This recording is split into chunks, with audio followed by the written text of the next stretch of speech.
What up, though, One Pride? This is the Roar of the Lions UK podcast, a podcast where One Pride goes worldwide. My name is Anthony Fitzpatrick, and we're back for the third iteration of our new weekend Q&As, back on a Friday again, like the first was. Your floor to come and chat about whatever you want, really. With it been off season, we only do one show a week now, really, so we thought it'd be nice to get to the weekend and chat with you all. And if there's any issues on your mind, anything you want to talk about, because there is always something to talk about in Lions Land, apparently at the minute this is your forum to do so. Hope you are all good. Just drop your comments in the chat there.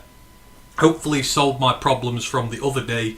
Apparently during the college football pod stream, a lot of people couldn't message in the chat. I have updated various things and whatnot. I don't know what the exact problem was, but I'm hoping it's sorted now. So get your comments in. If you can't, just find a way to get them to me. Just go onto my Twitter and put them on there. I'll keep checking Twitter, make sure they're there for you. But hope everybody is doing well. We're going to do the Q&A in sync with the Combine this evening.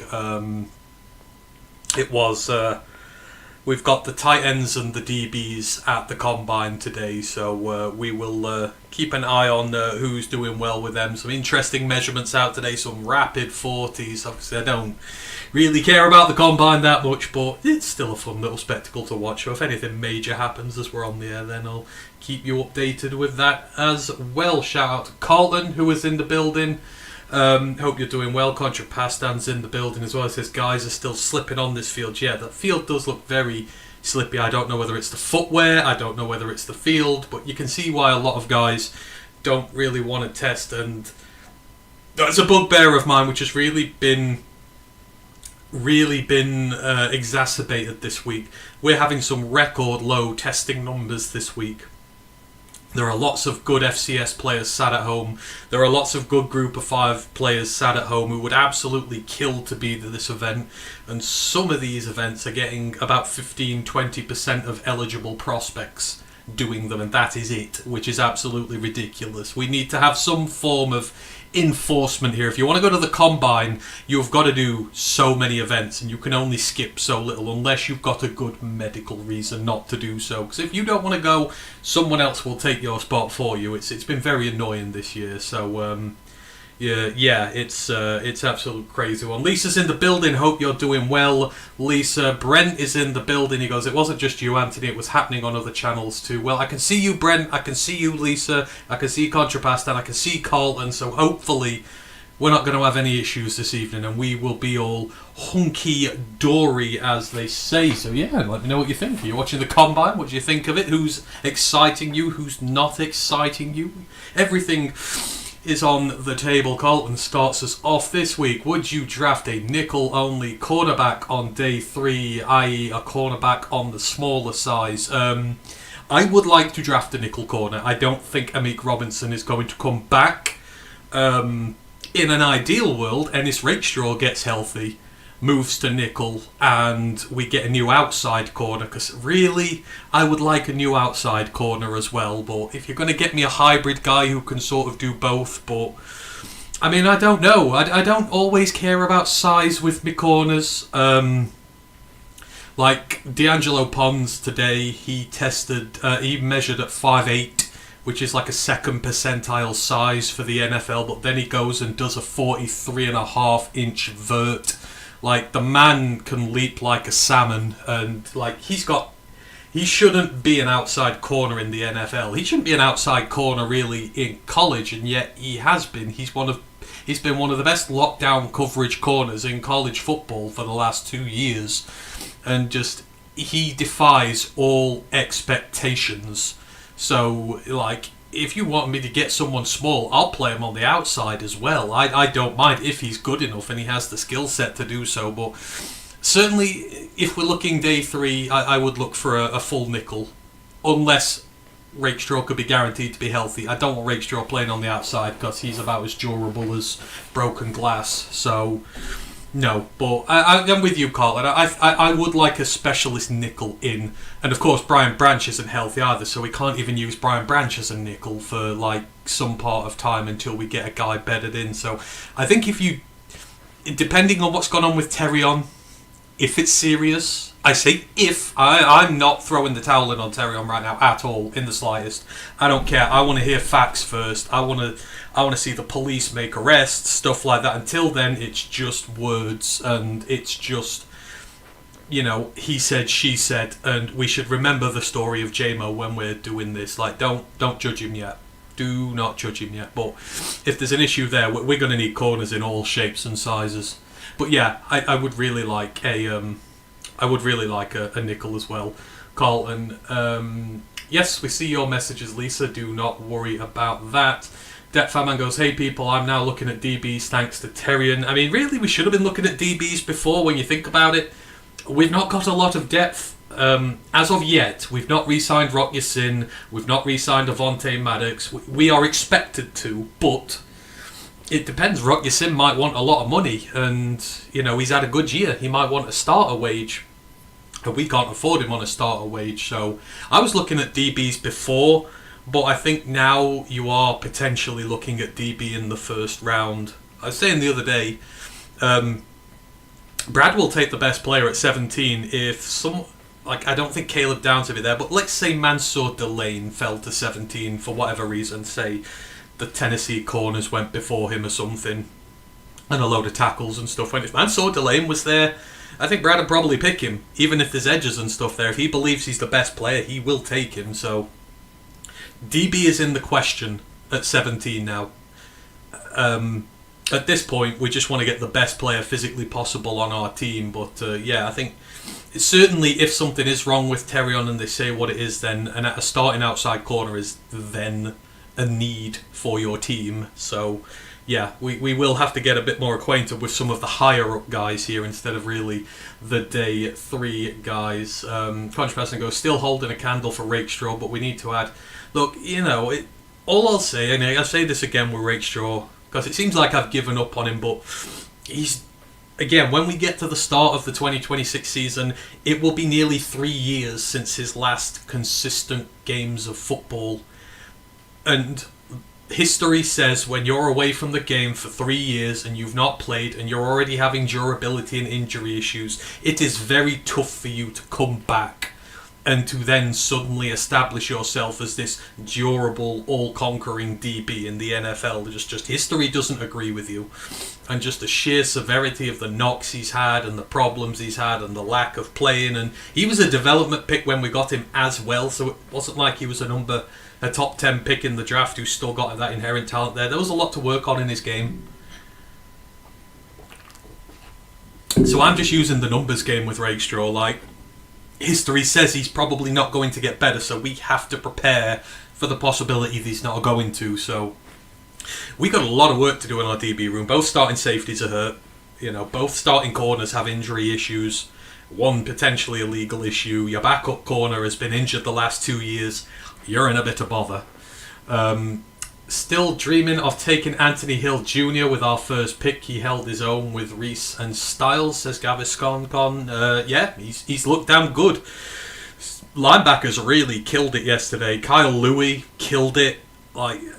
It's broken me because he's now sneaking into first round consideration, and we can't spend 17 on him, but he's going to be gone by 49 now. He's well entrenched in that grey area. He's in trade back territory now, but he's put himself in the first round. Anthony Hill's potentially put himself in the first round as well.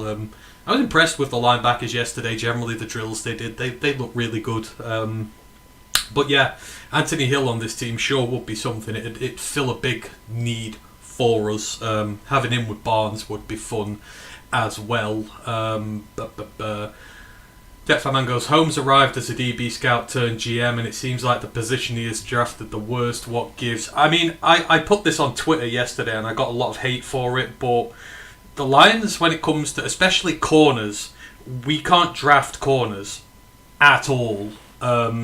It's something that's generational with us. Since 2016, we've drafted Terrion Arnold, Ennis Rakestraw, Chase Lucas, Ife Melifonwu, Jeff Okuda, Amani Oruwariye, Will Harris, Tease Tabor, Jamal Agnew, and then there was Alex Carter, I think, out of Boston College. The last technically good DB we drafted was Last cornerback we drafted was Quandre Diggs, and he ended up in a safety for us. Like, that was his defined role. So we haven't... And I look back through it all this century. Darius Slay is really the only success story the Lions have drafted this century. You even go back through the noughties. There's no one there. It's just, I don't know. It's our Achilles heel. And you look at this list here, like, Ennis Rakestro's just been banjaxed by injury, which didn't help. Ife Melifonwu was, injury really did him in. Jeff Okudah, injury did him in. Amani had that one Trayvon Diggs-esque year where he couldn't stop getting interceptions, but then just fell off a cliff. Like, he was getting clean-up interceptions, and it didn't really translate, and then he just dropped off a cliff. We had that one good year. Will Harris, you all know my thoughts on him, was just lower than average, and he ended up doing a bit of safety and working here, there and everywhere, but for a third round pick he hardly reinvested on there. And then Jamal Agnew, whilst he was a super special returner for us, never translated it to corner. Not one corner on that list of corners we've drafted since 2016 has got a second contract here, which is in itself damning. It's like the Browns and quarterbacks. Like, for time immemorial, the Browns always have screwed up their quarterback picks, no matter what general manager they've got, no matter what owner they've got, no matter what head coach they've got. They just can't seem to get the picks right. And that was that. Brian Branch was not drafted as a corner. Technically, Brian Branch was drafted as a safety. Brian Branch played as a safety. He was drafted as a hybrid. You play him at safety, you play him at nickel, you play him at linebacker, you play him as a... He wasn't drafted as an out-and-out corner, so I don't include Brian in that. Us drafting safeties, we're much better at drafting safeties. Let's put it that way. But yeah, this corner list is absolutely shocking. And then you think of the free agent corners we've had: Kindle Vildor, Emmanuel Mosley. Guys like that. We've had some real clunkers there as well. The Coleman, the nickel corner that we drafted, we traded for from the Patriots. We made him the highest paid nickel in the league, and he was atrocious. When we went through that Patriots-inspired era where we bought all their DBs in, they were all terrible. Like, the Lions just can't do corners. And it transcends generations. It's crazy now. We're going to have to keep trying, but, I think every team has that one position where it just can't get it right, and corner is our jam with that. So, it's a pain. But yeah, Holmes, for corners, we need to do something. we need to change the kind of corner we get.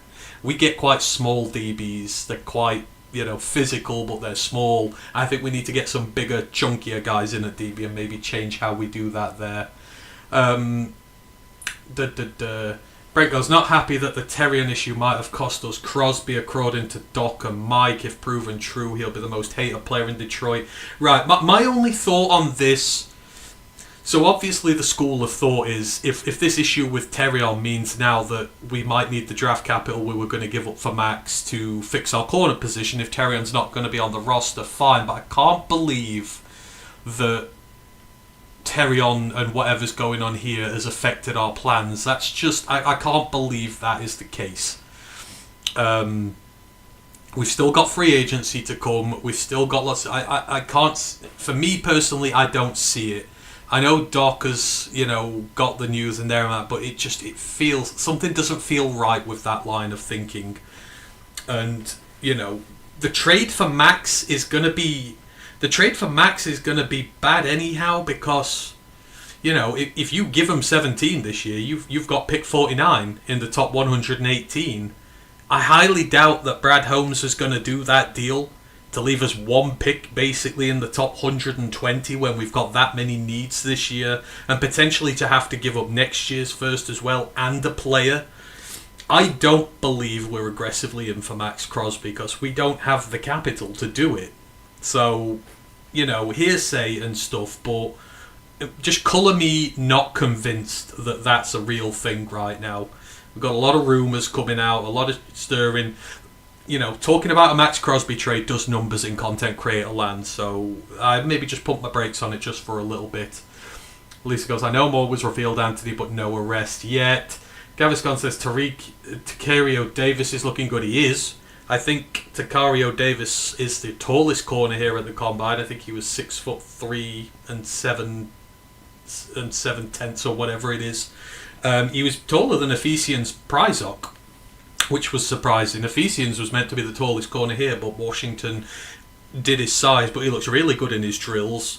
He did a good vert as well. So, yeah. Tacario Davis, Ryan loved him years ago when he was back at Arizona. Like, he was one of the best corners in the country. He had him in his best top 5 corners in the country. It's just really the Washington thing doesn't go out. As we're doing the gauntlet at the moment, I love watching the gauntlet for DBs. It's one of the few things I think is good for them. Jaden Kennedy, the Oregon corner's just doing it at the moment.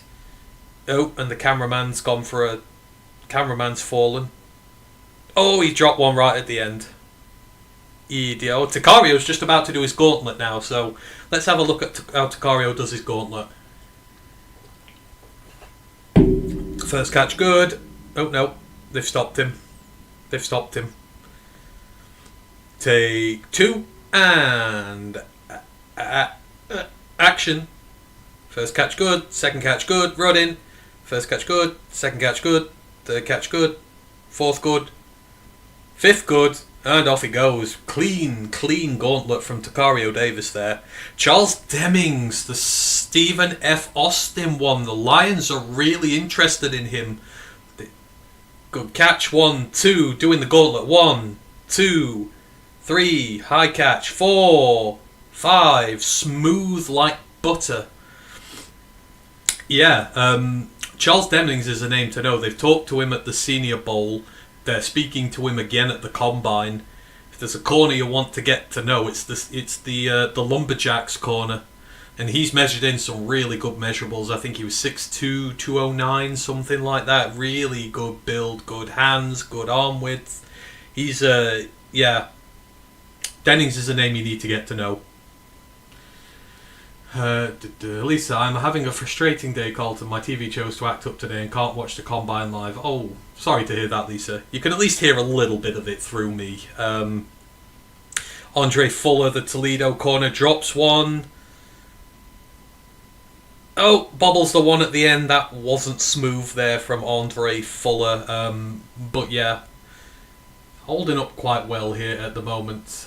Technician won't be here till tomorrow, 11 or 12. At least you'll get to see the wide receivers and that tomorrow, so hopefully you're back for that. Attila goes, if Terrion cost Max Crosby, it may have been a blessing in disguise. I don't know if it's a blessing in disguise. I'd love to see Max here, but I think the odds of us getting Max Crosby when there's other teams in for him, I just don't think the odds are really there. So... yeah, we'll see with that one. We'll have to see some more information with that first. And again, we don't know what's happening with Terrion yet, so this could all be balderdash. I would again remember back to JMO. When JMO had the firearms incident, in the immediate aftermath of that, everybody went after JMO. It's his gun, he's an idiot, he's, not doing... And then it just turns out it was a whole nothing burger. It was his brother's gun in the back of the car. They got licensing for it and stuff, or they got some licensing, but at the end of the day, it was a slap on the wrist thing. But everybody was trying to say, cut JMO, launch him into the sun, get him gone. And look at him now. He's flourished. We wouldn't get rid of him for the world, and we shouldn't have then either. So just let's pump it down until we get facts. Terrion's getting a lot of hate because all the Brad Holmes haters have resurfaced now. One of the things they've never had to criticise Brad Holmes with is a bad first round draft pick. And, when JMO threatened to be a bad first round pick, they went in for the jugular and they got embarrassed. Now Terrion's the next one. They're going in for the jugular with him. They're trying to put doubt on Brad's ability so they can make him look bad. We've always got to take that into account. Can the Lions hire you as an outside consultant to draft and sign their secondary? Me? I can't scout secondary very well. I like doing defensive linemen. and offensive line and wide receivers. I can't do quarterbacks. I have no idea how to do quarterback. I like running backs. I like blocking wide receivers. I don't really like tight ends because I have no idea what I'm... Tight end's such a convoluted, weird position. So it's offensive line, defensive line I really like to do. So if they want to get me for that, then absolutely. But although I did see Reed Blankenship, so maybe I've got a future in it, who knows. But I'd love to do it for more of a living, but who knows, yeah. Unfortunately, I don't have the qualifications or anything, so yeah, that won't be happening. But yeah, I'd love to be a consultant for that. I'd love to do draft stuff for more of a living, I would. I don't think I'm too bad at it for a novice. I think I'm alright. If Doc said it, it's most likely not true, but a story to drum up clicks and views. Hey, Doc's good at his job. I've not spoke to him. I know the other guys have spoke to Doc. Doc is what Doc is, but for the most part, he will have asked questions like this, so he's not like Barstool. Like, Doc is respectable. He's just very... He knows how to grind people's gears going, because it does generate content, and that's his job. So, but I think overall, Doc's sound. Highly ho, Ant, highly ho. Are you seeing my comments today? Yes, Grandizer, I can see you there, so ask away. I can see you, absolutely. Hope you are doing well, my friend. Hope you're enjoying the combine as it's on. Takario Davis doing his gauntlet again. Oh, drop 1. Drop 2. Oh, drop 3. Oh, he's had a bad gauntlet there. Oh dear, Takario. His first one was so good as well. He's just dropped 3 on the bounce, and I think that is about it for this group of DBs. I don't know if the tight ends have gone yet. I'm doing it quite early today compared to yesterday. But yeah, Igbinison rocks for hands. Ryan loves Davison Igbinison. Ryan absolutely loves him. So yeah, he's measured well today. He's got good... His measurements have come in well. I think he's looked very good in his drills as well. So, you've got to be... Yeah, got to just keep an eye on that one. But, yeah, Igbinison is liked very much around here. Chris Johnson looked good. Chris Johnson looked tremendous. He's put that... obviously the small school stuff with him. Is going to be a question, but he's tested well. He's ran a good 40. He's looked good in his drills. His measurements are good as well. So I think he's put a lot of questions about him to bed today. Yeah, he looks every bit an NFL pro. He'll be hanging around the back end of that first round. And it looks like I have some company. I think Matthew is with me. Are you there, Matthew? Can you? You're muted, sir. Although it doesn't say you're muted. I haven't muted you. Should be better now. There we go. We can hear him. I Yes. preferred it better when you were muted, but hey ho, I'm joking. I can go if you want. No, not at all. Don't be silly. Don't. Be silly. Boy, funny guy. That's me. That's me. I laughed so much that all my hair fell out. That's what I tell people. So, it is what it is. Oh, where were we up to? Grandad says, and it was his brother's friend, Submachine Gun. Yes, it was. It was people involved with him. Again, I'm not saying anything on him until we know. We did this stuff with JMO last time, so I'm not ready, and I'm not there yet to go after him. And what does your top 3 picks look like? That's kind of giving it away for my mock drafts. I will get back to that one in a moment. I will try and find a diplomatic way to answer that without giving any mock drafts or anything away. So there we go. And Ryder McConville of Ryder McConville. Phil Breakdown got a job with Tennessee Tech football program scouting department. Good for him. Good for him. Golden Eagles were a great side last year, one of the last undefeated teams in the country, if I remember rightly. So that's a hell of a good job for him. Frank goes, howdy Grandizer, nice to see your comments this time.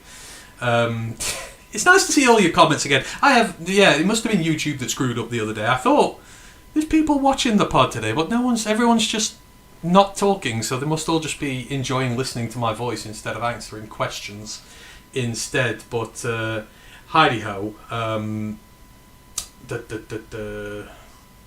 Attila goes, Matthew is cool no matter what Ant said. Sobered up. Oh, were you drunk on stream or something? Yesterday, yeah. Oh, were you? All right. Yeah, you watched a bit of it, I think. The work event that I was at had an open bar, so I'd had 6 glasses of champagne. Oh, I just must not be able to tell the difference between drunk you and sober you, which is either a compliment. I'm basically the same guy. It's either a compliment or, you're a lightweight, so we'll go with a compliment. It might be both, but also, I do drink on stream, like, most of the time, and today, I have one of the best beers known to man. He's on Japanese beer today. Oh, the Asahi, that's a good one. I'm just on plain old ginger beer, but Asahi's good. It's just gassy. It is gassy, that's right. I got a question for you, because it was a question which was asked on the Locked On NFL Scouting podcast, and I think it's one of the more interesting questions in the first round, given what happened yesterday. Yeah, okay. Which order do the Ohio State secondary players, or the big 3 of the Ohio State players, in Reese, Downs, Styles, what order do they get drafted in? Ooh. Wait. Not saying to who. Is it... So this is a question of where they're getting drafted, not who I think is the most talented. In which order? Who goes 1, 2, 3 out of those 3? God, that is... It's a fiendishly horrible question. See, that is fiendishly horrible because it... Especially at the top of the draft, sometimes it depends on need and not the best player possible. Like, this is... The Jets will bugger me up here because Arvell Reese and Caleb Downs could very easily be Jets. Could Sonny Styles not go 2? You're telling me right now he can't go 2? No, but it depends what New York need. And with New York trading away J.J. Johnson, you need more of a presence on the edge. Yeah. Sonny Styles is a star linebacker, so Arvell Reese gives you more off the edge. I don't know what the Jets linebacking and safety core looks like because Styles gives you that versatility for both. Jets have they still got Quincy Williams? I think they still have Quincy Williams. Ooh. Right, okay, let's just think about this logically. I'm going to do this in order of how talented they are and what teams are going to take them. Oh, am I going to... No, I can't. I can't do it in how talented they are. So I think Arvell Reese is going to go first because he will have people going down the Micah Parsons route of outside linebacking, edge rushing, threat, and like the Jets probably want to do with someone like that first and foremost. I think Sonny Styles goes next. I think Caleb Downs goes last. Okay. I think with the... Interesting. Well, the safety class has made itself some money in here. I think more safeties are going to move into the first round. I think safety might dilute as a position a little bit in comparison. I think Sonny Styles is the best player out of all of them. It's like Paul says. He's probably the best player in the draft, period. So I would think someone might pick Sonny Styles first. It's just if someone really loves Caleb Downs. But traditionally, safeties fall. Safeties always fall. I had this argument with Kyle Hamilton. Like, he fell to 14, even though he didn't really do anything wrong. He smashed the combine, he's pro'd every single thing you wanted him to, and he ended up falling a bit. So, Reese, Styles, Downs, I think would be the one I'd go with there. I'm going to put something forward that I don't think will impact the Jets in their drafting decision. But I just think it's an interesting wrinkle to all of this. They've drafted people that's not going to make an impact. The Jets drafted Francis Maragoa's brother last year. Oh. Talking about the Jets being an interesting team. Yeah. They do have Olu Fashanu at left tackle and Armand Membu at right tackle. So they've got 2 first-rounders at the tackle position. So I do not think that it's going to do anything. But I was looking at the linebacker core for the Jets just to see what they had. Quincy Williams is a UFA. They've got Jamie Sherwood at Mike. Their backup Mike is Kiko Marigoa. Fifth rounder, 2025. I didn't remember that. No, you're right. I completely forgot about him. I think that the order is going to be reversed to what you said. It could legitimately be anything. I don't think there's a guaranteed right answer here. It depends. Like, Glenn, will he want his DB? I don't know how much control Glenn has in that room, that war. I feel like he's not... He hasn't got any control at all because he's lost all of his team. Yeah, but I think he's not going to have much control in that war room. Otherwise, I'd say he'd probably want to go DB. But I think the way he runs his scheme and that, he'll want a proper Samish linebacker type thing. Yeah. Which ROTL will be for him. So I have Sonny Styles first, then Caleb Downs, then Arvel Reese. Because they've obviously just bought Tavondre Sweat in by trade, so that's a big-ass boost for that interior. It's a big, chunky man for the interior who's going to take a lot of... They don't have anyone who plays that weak side linebacker. No. Excuse me, weak side linebacker. And in terms of having someone who can complement a Mike role, Styles is a do-it-all player who can blitz, who can drop back into coverage, and effectively bring the star roles into that weak side. I think that complements Sweat. Yeah. I think so. I could buy that. I could buy that. Where was it quickly? I'll go back to Gavin's Guns. What does your top 3 picks look like? Right now, my top 3... I'll do positions. Top 3 picks looks like... Oh, fuck. Edge. Tackle.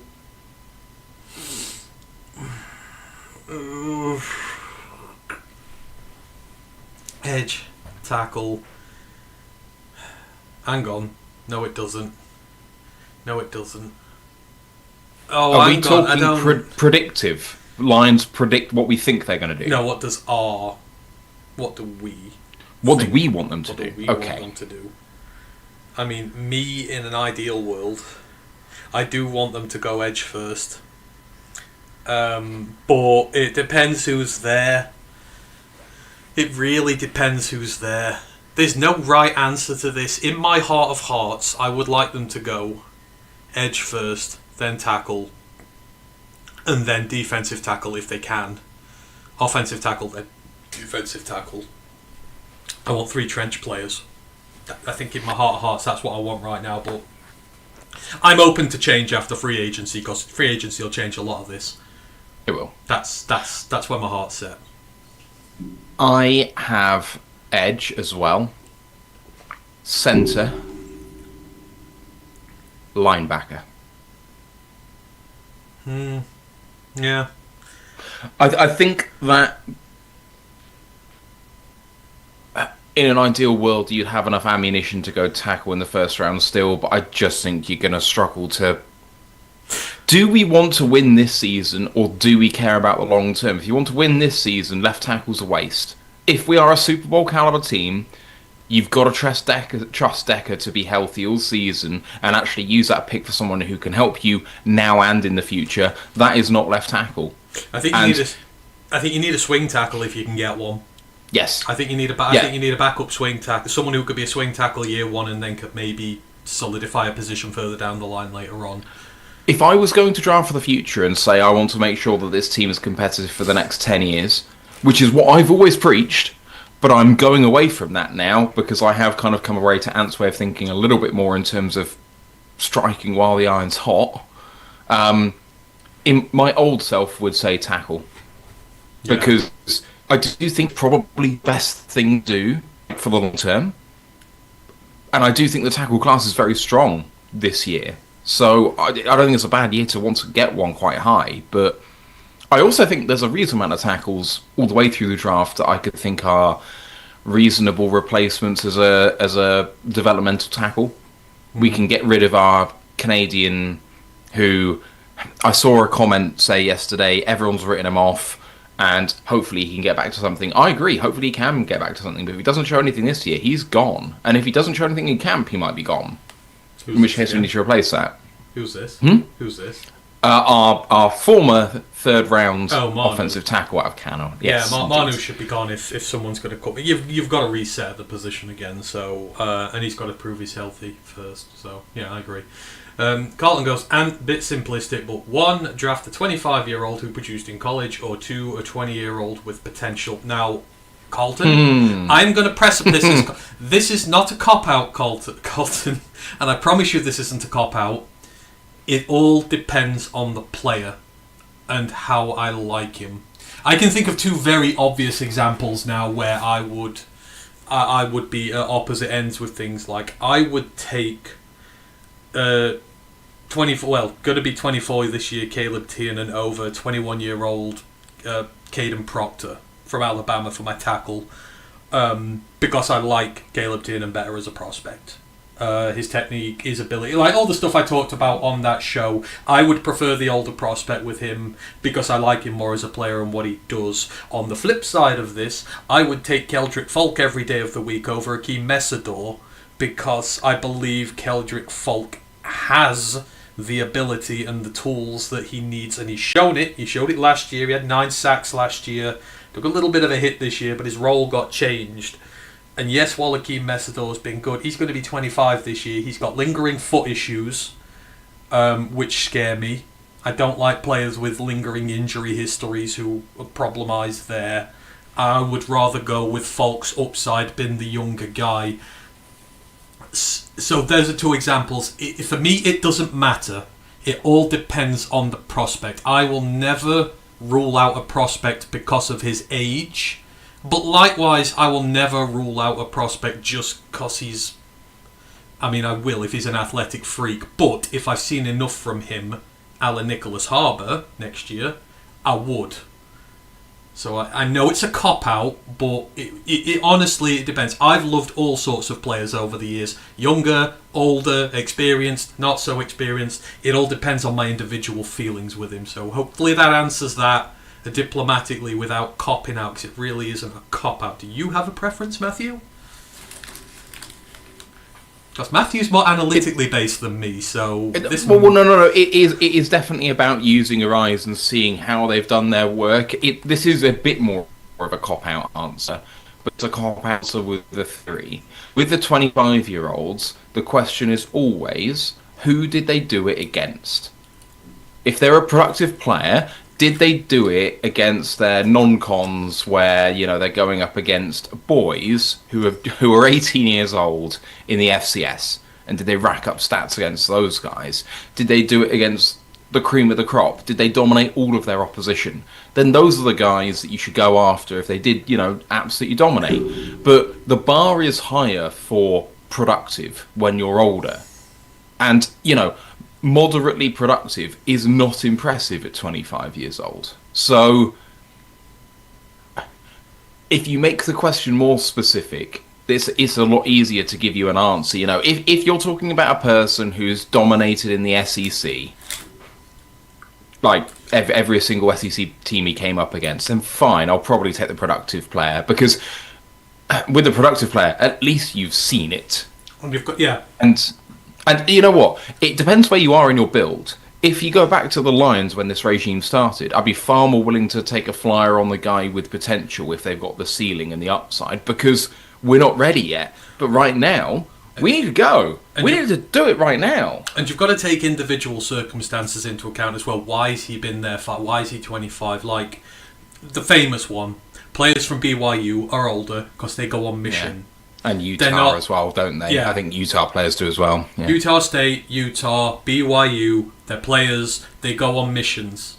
So they're gone for 2 years anyhow. So they are naturally older prospects. Even if they come through as a true junior, they're still generally 24 years old. So it's nothing to do with him not developing at a younger age. It's the background of his school is the reason why. If you're a bit later coming out of high school and you're a bit of an older prospect, things like that. So there are variables involved as well.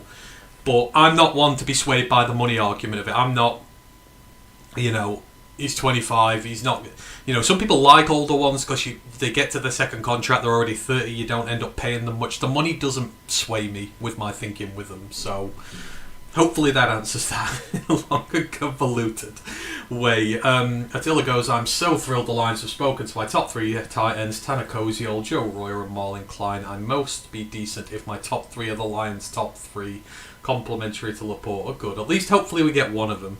We all want Tanner Koziol, so hopefully that is there. Brent goes, Malachi Lawrence made himself some money yesterday. Malachi Lawrence did make himself some money yesterday. Ryan loves Malachi Lawrence, and both those UCF edges are sneaky good. Sorry, D tackles, Doig. I think they might be hybrids, but anyhow, they're both sneaky good. So yeah, they did make themselves some money yesterday, for sure. Oh Lord, where was I at? Oh my God, I'm behind here.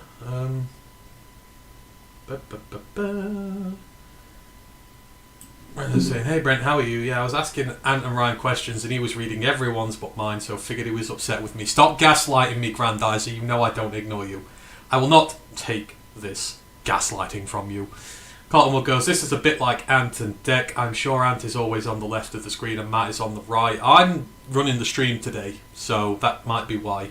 Matt was eating his food, so, and that's why there's no one commenting on there today, because it's me doing it and Matt's commenting in under his own name. So it is what it is. And the thing about it is that you were reading off other comments on YouTube and you skipped over mine. You know what? I'm going to skip over yours deliberately now, Grandizer. You're in the naughty corner. You're 5 minutes in the naughty corner for you. Is Matthew alluding to positional value with that? That was linebacker edge safety conversation, and basically no, but to highlight our point, because do we actually believe Downs is going to be the last one? That's the question, and I don't think he is. I don't think Downs will be the number 3 out of that 3. No, he probably won't be. It's just what I'm seeing and what is that there. So OSU probably have 3 players in the top 10, yes. Attila goes, would you trade Jack Campbell for Sonny Styles? That is a nasty question, Attila the Hunkish. You're going to make me say things that are going to get me in trouble. Don't be silly. We know Jack Campbell can do it. I wouldn't not think about it. That's my only point. Yeah, but how long do you have to think about it? Don't tell me longer than like a couple of seconds. Probably not. I really like Sonny Styles. What can I say? Oh, Sonny Styles is fucking great. Like, I know. Don't get me wrong, but can we not have both? Can you not ask me, would I trade up for Sonny Styles and put him with Jack Campbell? Absolutely. There would never be. That would be my favourite linebacker pairing for the Lions of all time. They would never field a linebacker pairing again, which I would love as much as that. So I would think about it, but no, sadly not. Jack for the win. If Sonny Styles did, because he's a linebacker, fall to 9 with Kansas City, trade up for him, I would be very tempted to trade up for him, because I think 17 to 9 could be doable. And the thing is, because Kansas City are rumoured to be taking Jeremiah Love, and it doesn't really look like anyone else is in the room for running back at 9 and beyond 9, like, who's going to draft Love if Kansas City don't? I'd trade a Monty and give him a lesser draft pick if I could make that move. I love you, Monty, but I'm trading Monty and getting a lesser and giving up a lesser pick. How much would you give up to trade from 17 to 9? Would you give up a 2 and Monty? Hang on, because I think that's quite rich. But oh Lord, I have to. I have to consult Draft Tech for this because they know better than I do. It's quite expensive if I remember rightly. So Detroit at 17 is $950. KC at 9 is $1,350. So that's $400. Yeah. So that's 49. You're giving up both that and 49 to go up there. Okay, so no Monty to give up. No, you would just give up 49. So given that, you probably have to give up a 7th as well to make it worth it. I couldn't do it. Because we ain't got enough picks. I'm not picking Sonny Styles and then wait until 118. Like, that's what you're waiting for your next. Well, how much do you love Sonny Styles, though? Do you actually love Sonny Styles? I give up a future pick for it. I give up our future second for him. In fact, no, I'll lie. I give up a future first for him. Yeah, there we go. I give up our future first to move up. I won't give up anything this year. But no, I wouldn't trade them. I'd put them together. Gaviscon says Quincy Williams is a free agent. We might be able to get him cheap, $4 to $5 million. I don't know. Could we? Could we do that? Yeah, Would you do that? I would do that if we couldn't bring back Anzalone. There we go then. I think that'd be a good replacement, really. Yeah, absolutely. Contrabaston says, no idea what position we're taking for our top 2 need free agency to play out. Yes, we absolutely do. It got up to 14 here today. What, degrees? Fahrenheit? No, I think he means people watching. Oh, 14. All right. Oh, well, there we go. 14. There we're at. We're setting new records here, week by week. Jets could sign a 30-year-old Will with leadership skills who Glenn has worked with before, assuming that means Anzalone. Could be there. I don't know what Ash's top 3 picks would like. Ash is Ash. He's his own... no one else can be that guy. No, you can't get in his love brain. him. You can't get in his brain. If you did get in his brain, you'd go crazy. It'd be like trying to jump into a messed up matrix in the nicest way possible. Ash's brain works in strange and mysterious ways. I couldn't tell you. I know he loves Kyle Louis as much as I do, so he would probably be in there. But it'd be like hearing God's voice in Dogma, if you've ever watched that film. Yep. How song goes. Very few people have ever watched that film, by the way. I know that needs its case. Gavin Scott said his top 3 would be Anthony Hill, Maxi Iheanacho, and Parker Brailsford. I could potentially go for that. But I think we'll get a centre in free agency. So the only way that those can be your top 3 is if you're trading down in the first round, though. You're not taking Anthony Hill at 17. No. In fact, that's intriguing. I'm gonna, because I did on last week's one, the theoretical trade down scenarios and the value for them all. I'm gonna see which one you take, because I'm interested. Okay. Gaviscon, by the way, you're taking Iheanacho to play at left tackle. Or are you moving Penne to left tackle? Because Iheanacho at the moment's a right tackle. He is. But good work. He's got the size to do it. He does. I think he could play left tackle. I don't see any reason why not. Last camp for Manu and Breakstraw from Brent, potentially. If Breakstraw can't get healthy for next year's roster, he's definitely in trouble. Yes, he is. He's definitely in trouble. Contra Pastan says, what's the furthest you could see Bane falling? Now that is interesting. What is the furthest I could see Bane falling? I still can't see him falling anywhere near the top, out of the top 10. I think Ruben Bain's still a guaranteed top 10 pick, because you saw, didn't matter about the arms, all the other measurables were out of this world. Well, not out of this world for him, but he tested incredibly well on everything else, and he's an issue of tape. Like, I think it was some very well-known draft analyst said this the other day. We knew a year ago about Bane's short arms. Like, this isn't some secret that he's just got here in his short arms. People have been mocking him top 5 for the last year, knowing full damn well his arms are short, because they're watching his tape, they're watching how he plays, they're watching his, repertoire, all the stuff he has, and they have rightly deduced he is a top 5 player in this draft. That doesn't change because of the arm size for me. For some teams it might. For me, it doesn't. If there were other red flags in his game, fine, I could say something there, but there isn't. And that's another knock on Messidor as well, because Bane had to deal with far more coverage in his time at Miami than Messidor did. And Messidor has I agree. And one of the short-arsed edges the other day came up with the best quote about mass plus strength equals fucking acceleration, or whatever it was, that whoever did the fucking nerdy science quote, it may have been Bane actually. Who else had really short arms? No, it wasn't. Was it Cassius Howell? Cassius Howell has even shorter arms, yeah. Yeah. One of them, anyhow, came up with this mass times strength equals acceleration, something like that. Some really niche phrase. I'm like, yeah, you tell him, kid. I don't see Bane falling out the top 10. I mean, the scientific formula is mass equals force times acceleration. Yeah, that's it. Yeah. One of the players quoted that on the podium, and I'm just like, you, sir, are a genius. So, I will take that every day. Selfishly, I would love to see him fall to 17, but it's not going to happen. I don't see him falling outside the top 10. I think his floor is 4 to Tennessee. Yeah. Yeah. I can see a world where the Jets take David Bailey and the Titans go Arvell Reese or Sonny Styles, and then maybe he gets out the top 5 because I don't see the Giants picking him.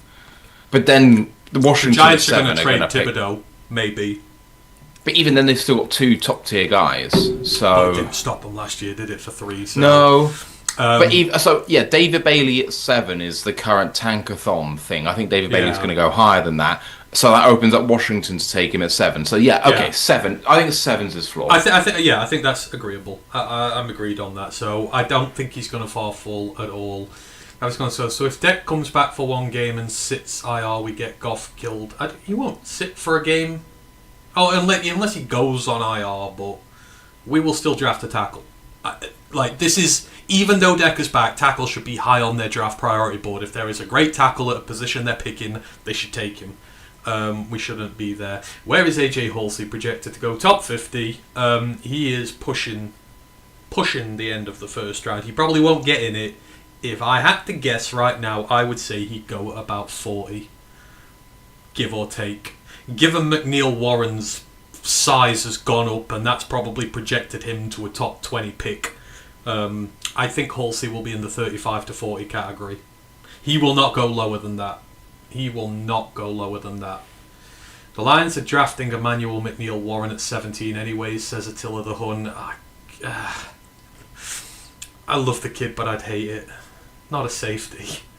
Not a safety, please. If it's going to be a DB, make it a corner. Not a safety. I do think he should be a top 20 pick. To be honest, McNeil Warren might not make it to the Lions at 17. His rise is meteoric on the back end of this. Do it at your disposal. But I'd say Halsey's certainly 35 to 40. I can't see any different there. Although I know other groups have him outside the top 50, but it is what it is. Trade back, get Hill. He's got more stats than Simley. If we trade him back, I'm picking Kyle Louis. Period.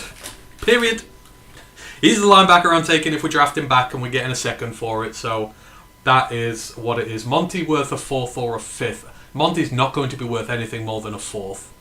I don't think you're going to get... Not with his contract. Not unless you're going to eat a whole fat wad of his contract, which is the whole point of trading him, so you're not paying him that.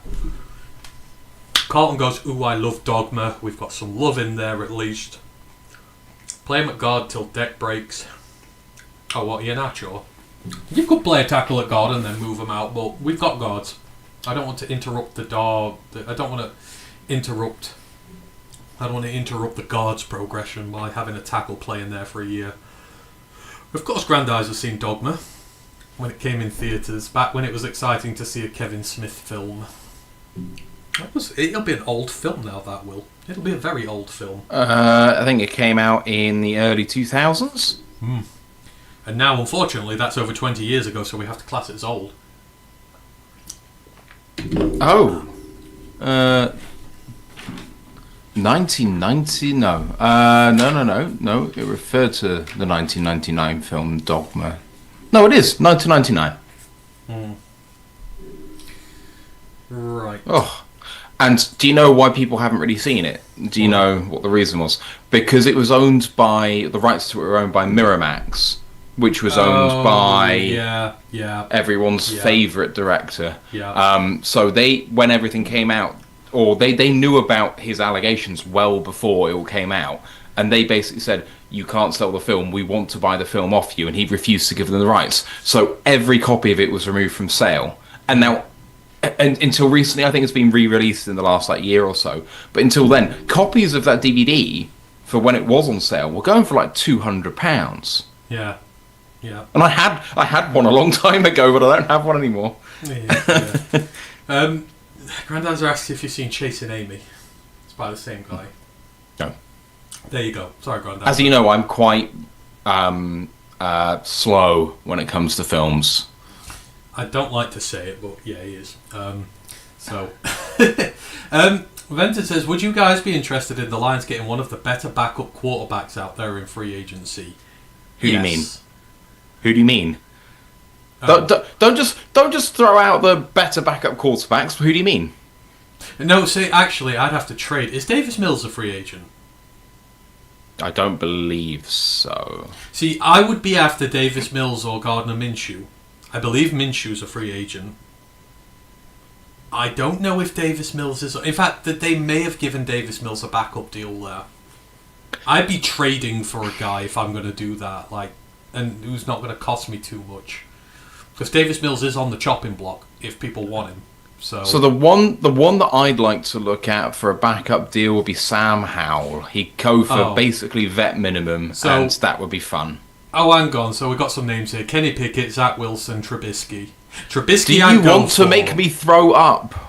I'd take Trubisky. As a backup. He's played with your man crush. And... AJ Halsey 454. All right, here's one. Would you put in a trade? Would you put in a and this Gavin's gone. Would you put in for Anthony Richardson, given how much you were on his train when he? I would throw a 6th round pick at them, see if they bite. I would.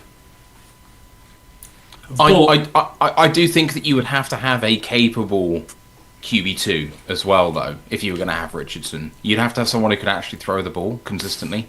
Yeah. Yeah. Right. So we're about up to date there. I'll let some more questions build up. In that meanwhile, I was asked about trade downs the other week, and I did a theoretical list using...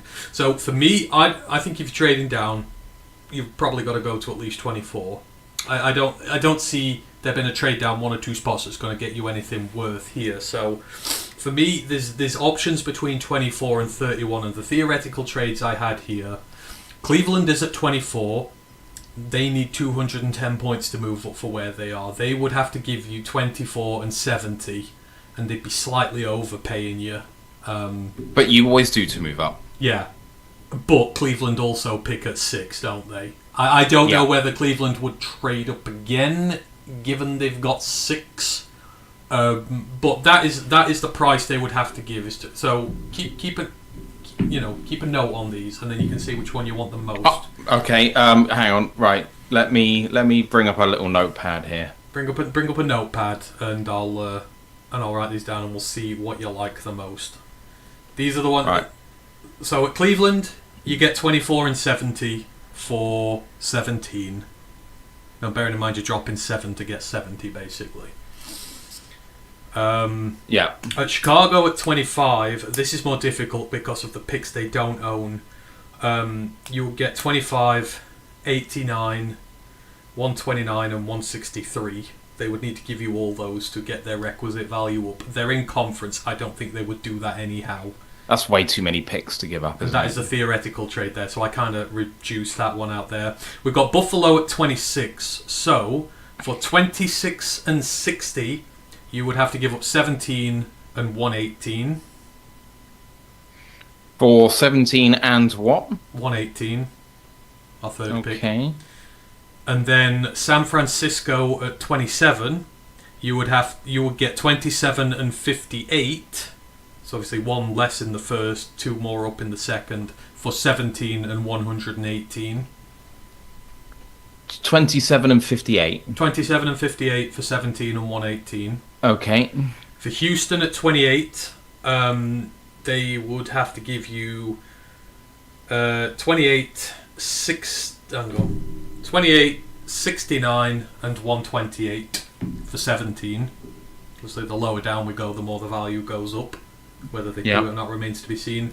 The Rams at 29, you would get 29, 61 and 167 for 17, which is a slight overpay, but again, you're coming up with us.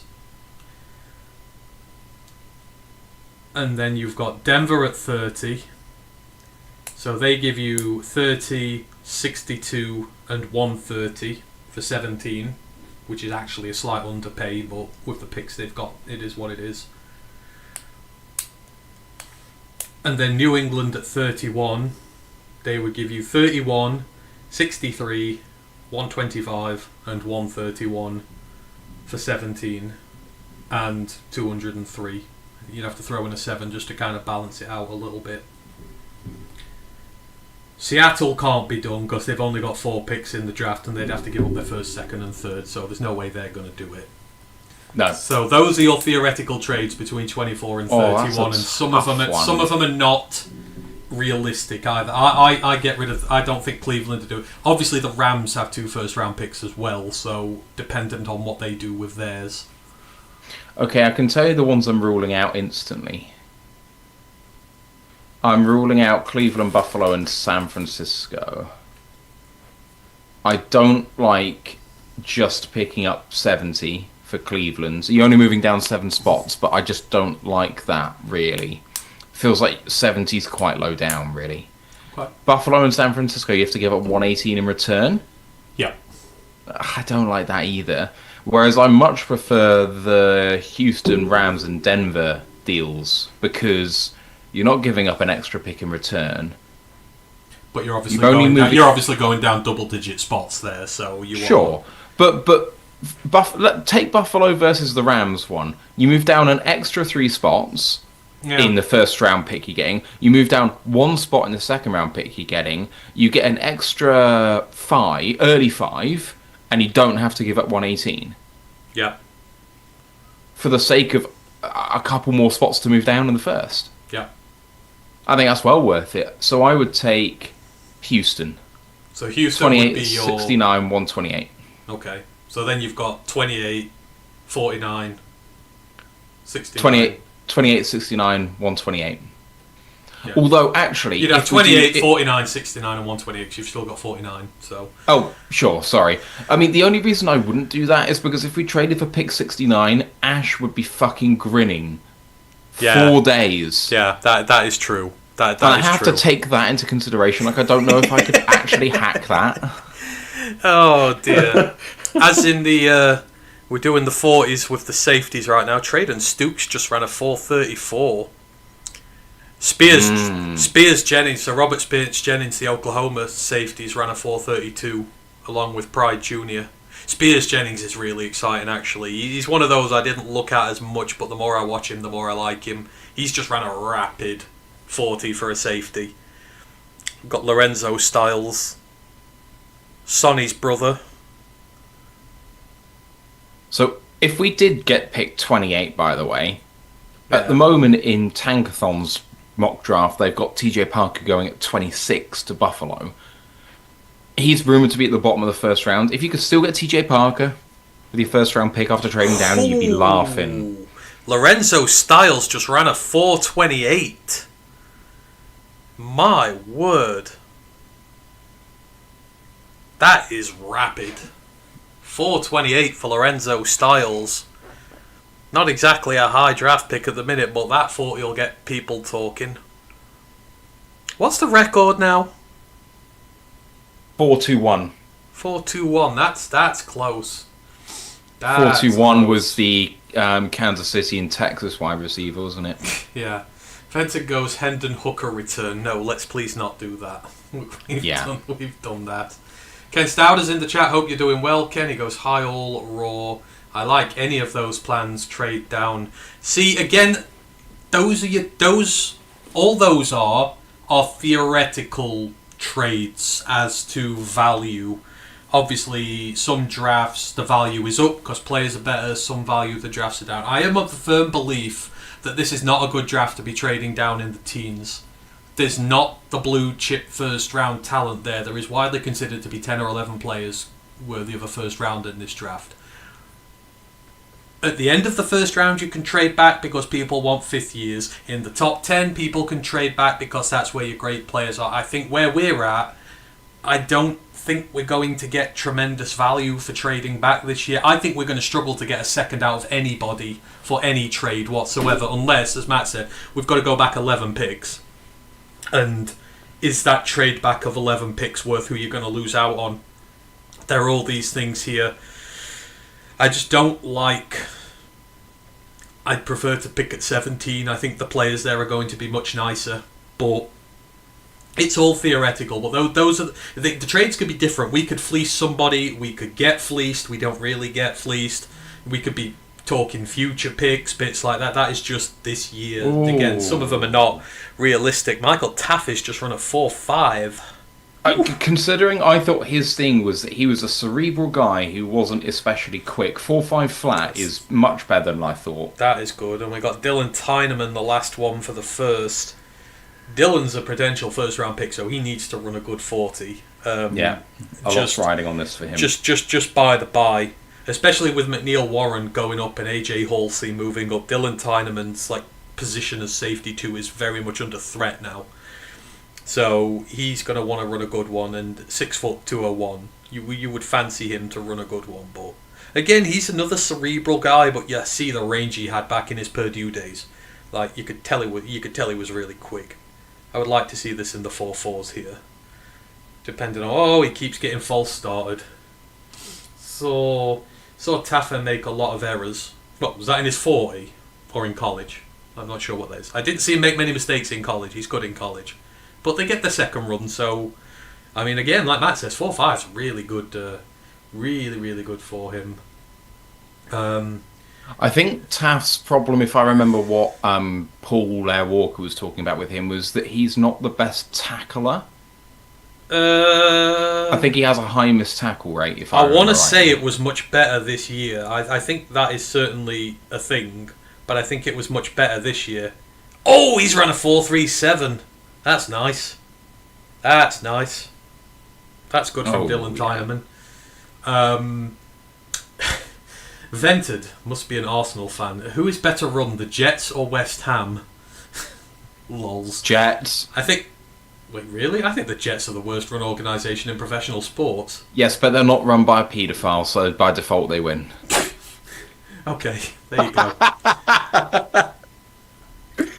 What's it? Sorry, there is a super injunction out for that, so I probably shouldn't say that. No, you probably shouldn't. Allegedly does things that don't agree with the social order round here. What is it? 120 million in pre-tax losses, and they might get relegated, so it's going to be even worse. That is. Well, if they're cash strapped, West Ham could cease to exist. Yeah, they're going to be in. They're good. This is back to the Golden Sullivan days when they nearly went bust as well. Are they not? I thought that's who own them now, still, isn't it? That was it. Or did they sell them? They sold them. I think they're still involved, but I'm pretty sure they got sold out. Ken goes, I've been thinking OT as our first round pick, but due to recent events, I am now thinking the trade down may not happen as we go for a top corner instead. Any thoughts on this BS? All I can say right now, Ken, is I don't want to say until we know. This is just where stuff gets said, conjecture gets made, and people look silly when it's said and done. If he's done something wrong, he will get panned by this podcast. Do not worry about that. He will get panned. If he's not done anything wrong, then we've not overreacted to it. Again, I always just go back to the thing with JMO. After JMO got caught with that gun in his car, everyone went out, knives, guns blazing, knives bared, trying to absolutely assassinate him. I got so much hate for sticking up for JMO on Twitter after that. I remember those days. And in the end, it turns out he did nothing wrong, really. He got slapped on the wrist. And look at him. He's thriving in this Lions team now. So I'm not going to jump the gun on TA yet until I know something for sure. I don't know about the rest of you. I guess you feel the same, Matt. I don't know. But I'm not going to go out and pan until I know more for sure. I mean, it's a really good denial... Legally, the thing that Ash posted in our Discord from Dave Burkett, the attorney's statement, is crystal clear that he's saying he wasn't involved and that the judge has made some erroneous statements in court. I mean, of course, he's going to say that about his client, but it could be true. Yeah. I prefer to believe that Terry and Arnold isn't involved. Yeah. Nadame Tucker in Honolulu Blue would be magic. Vented at the right position, draft-wise. I agree. He had a cracking day yesterday. Yeah, absolutely. It also says Sonny Styles is going to be a beast. Yes, they are. Gavis Gonzgon says Seattle needs very little. They could trade everything for our pick at 17. No, because Seattle's going to pick a player I like. and then they're going to break my heart, and I'm going to facilitate that. I don't want that to happen. They got mocked Kyle Louis the other day. You will see the tantrum of all tantrums on this channel if they take Kyle Louis. 3 years out of the 5 I've been doing draft work on this channel, 3 of the 5 they've taken my favourite player out of my draft classes. 3. Ooh, Bud Clark, 444. Oh, yes, Bishop Fitzgerald on his second. Oh, he's still at 456. He's not a fast guy. It's not what he's made for. He's made for a turnover machine. But yeah, if they take Kyle Louis, you are going to see the mother of all meltdowns for me, because that will be 4 years out of 6 they've taken. I kind of want it to happen just to see what you do. That's just not very nice, is it? You know, we're meant to be a team here, so... Apparently Taffer make a lot of errors in-game. I will have to check. I know I really like Michael Taff. Really like Mike. He's just been one of those guys who... I don't think about him a lot, but then when I see him in a game, I'm like, yeah, I like you. You just have something about you, so... Attila goes, dinner and Pistons, talk to you later. Enjoy, Attila. Ken goes, so if TA gets convicted, can the Lions release him and get all the cap space back? Sorry for the negative comment. This is going back to the whole Mosley thing again, isn't it? But he's on a rookie deal, so he's not on that much. I don't think.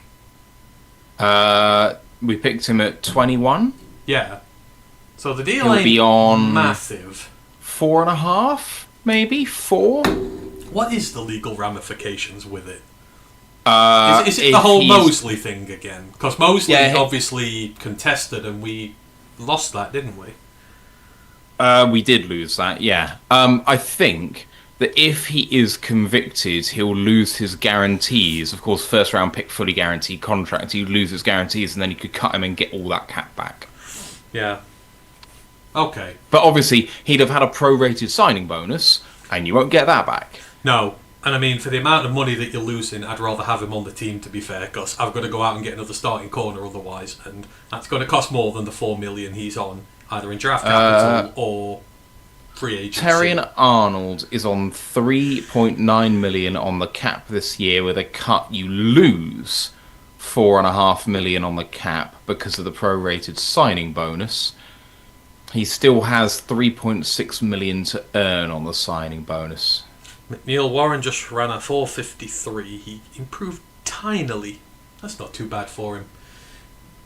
Actually, if the guarantees are voided, I'm just thinking about this. You'd be on the hook for 3.6. Okay. Cap number 3.9. You get back 300 grand if it's voided. So we don't want him to be charged, basically. We'd rather have him on the team absolutely all day. Cotton goes, on Thursday during media interviews, Tyneman predicted he was going to turn some heads in the 40-yard dash. Every single person who talks says they're going to turn heads in the 40-yarder. You'll get a 350-pound defensive tackle who goes, oh yeah, I'm going to run a 4.4. I can feel it in my bones. It's a thing. They all say they're going to run. It's like the exacerbation of their height and weight and everything like that. They just take a little off that 40 and they're like, oh no, I thought I was going to run faster than that. They're just a little slow today. I've got a little niggle, something like that. I promise you I can do it. And then when they go to the pro day, where they're not timed by laser, then that time falls and told you I could do it, when it's not measured officially. That's the rule. They all say they're better than they are, but... I mean, they can all run a 40 much quicker than I can. It would take me about 10 seconds to run a 40, so it is what it is. If a player cannot perform due to incarceration, the team can void the remaining guarantees on the contract. Yes. He's basically on year 3 of his 4-year rookie deal now, so there's not much of the contract left. Obviously it goes up year by year, but he's already through about half his contract, so... VJ Payne stays at a 441. Getting 2 in that 441, 442 range is very nice. So I always my eyebrows raise if a safety goes sub 4.4. For me, almost it's a put off. My ideal safety doesn't run a 4.4. He's bigger and chonkier, and he's gonna kill people in the run game. I don't. Maybe he runs a 4.58 and is quite cerebral, but sometimes gets into trouble with his tackling, being potentially dirty. But never mind. I like my men bigger at safety and not as quick. That is what Oh, I'm glad you said at safety. at safety. Yeah. Yeah. It's Hashtag size matters. that's the 5th quickest DB 40 since the combine started in 2003. And 4 of those have been in the last 4 years, so it's just telling you people are getting quicker. If he goes quicker than that, I'd be shocked. I'm amazed he's still running it. Lisa goes, Micro Mike went off on the TA Sitch. Hey, Micro Goat, he's Micro Goat. I'm sure if he's gone off on it, he's gone off on it with good reason. He knows his stuff. But shout out to the Micro Goat. TA gets 3.9 this year, 4.5 next. Well, if you cut him this year, you don't have to pay next year's stuff, or it would roll up onto this year. So next year won't be a problem. Oh, he did a 4.28 again. He's done 4.28s. Man, that's quick, but you still ain't going high up in the draft, boyo. You need more than a quick 40. It was Mason Thomas that quoted Newton's second law. No, someone else did it this year, Carlton. Someone else did it, so someone must have copied off him. Oh, was it Grayson Holton? Grayson Holton had a wonderful day yesterday. Both Grayson Holton and Kyle Louis took themselves well away from pick 49, which made me upset. But Grayson Holton might have said it. Go on, Michael. Michael Taft's just up for his second. Let's see if he can go sub 4.5. Get like a 4.48 or something like that. It's crazy, isn't it? Like how 0.02 of a second matters. Yeah, and it really doesn't, and that's what we have preached all along. Yeah. But it is entertaining to watch. Oh, he ran a 4.55. Good running technique though, so smooth. Yeah.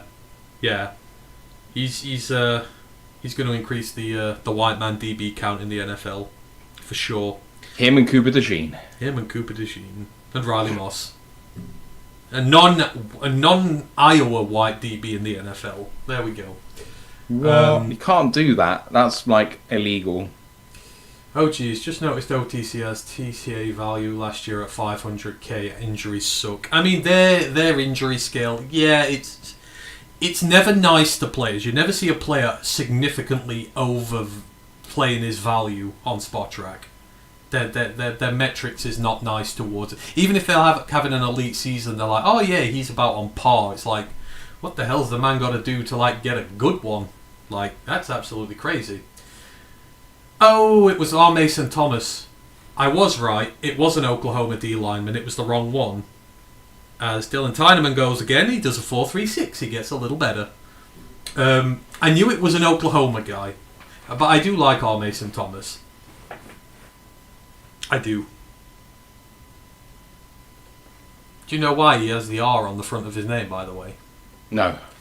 Because all the male members of his family on his side have names beginning with R, but they wanted him to have a different name from that, so they added the R to the start of the name, so he's still technically an R Mason. It's literally just R, it doesn't stand for O else, it's just the letter R. Oh, okay. There's no other name in there.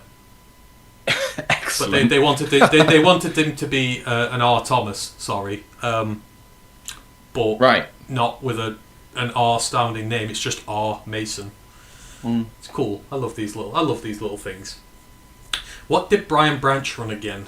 Oh, go on. Gavin Scones put it slightly lower, and I quoted it as well. I quoted it to you. Oh, 4.58. Oh, there we go, 4.58. See, doesn't matter what they run. Taffer run a 4.55. He's close enough. I don't think Halsey's not been testing, has he? Yeah, he has. Oh, has he? What did he do one earlier? 4.54. No, he was in this run. He was in this run. That's close enough. AJ Halsey. I think it was 4.54. AJ Halsey would be amazing on this team. AJ Halsey is an amazing football player. But he's only in trade back territory now.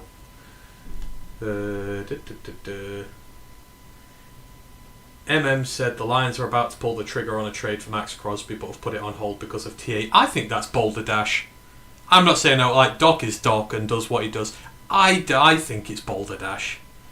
If you want Max Crosby, mate, you've got to give up your first this year, which leaves you with pick 49 in the top 118. I do not see Brad Holmes doing that. I do not see him leaving himself with such little draft capital unless he was going to start moving next year's draft picks. And he's probably going to have to give up next year's first or second for Crosby as well, so he's kind of buggering himself there.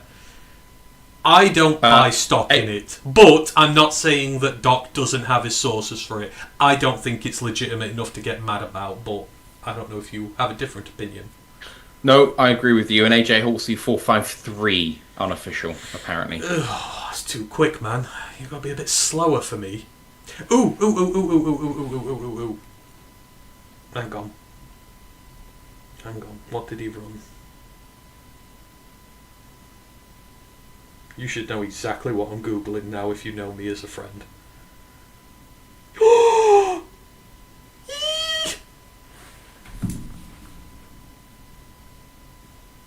Oh, come on, who was my first ever safety crush in the NFL? Like, one of my best ever day 3, or not even day 3 draft pick loves. Yes. Yeah, UDFA. Yeah. Reed Blankenship. My first ever big victory as a guy who saw that. 455.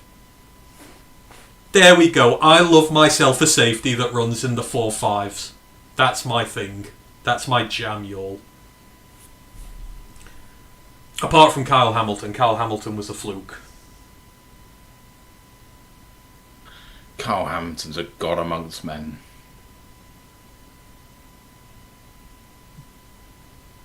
Richie Grant run a 4.53. I had the Richie Grant year as well. Okay, this is a common theme. The safeties I love run 4.5s. Yeah, but that's because you like safeties who are cerebral, who have like quick trigger acceleration and are smart enough to not need sideline to sideline speed. Yep. You know it. At least I'm consistent. I'm consistent in the players that I like.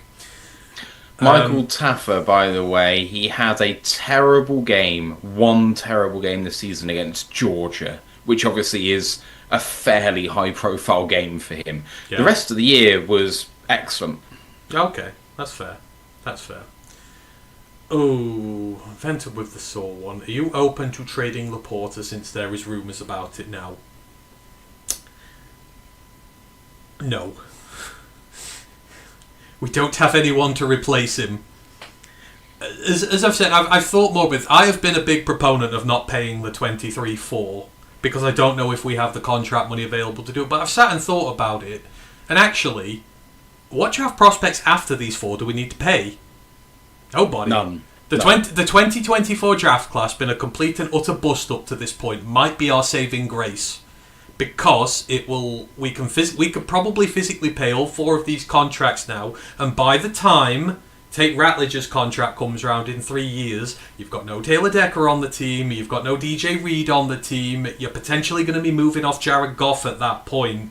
I think enough contracts will have come off the books from the veterans that you can then start feeding more rookies into the system, and you can do it that way. I'm not paying Laporta and Branch this summer. I'm not paying them till both of them are fit and healthy. I'm probably going to tag Laporta next year, but I will pay them both eventually. But I think the 24 draft class been a complete bust is going to be our blessing here. If Terrion was on an all-pro move right now and Rakestraw was doing well in that, then you'd be like, there's too many. There's physically too many to pay and we can't keep doing it. But that's where I'm at now. I don't think we'll trade Laporta.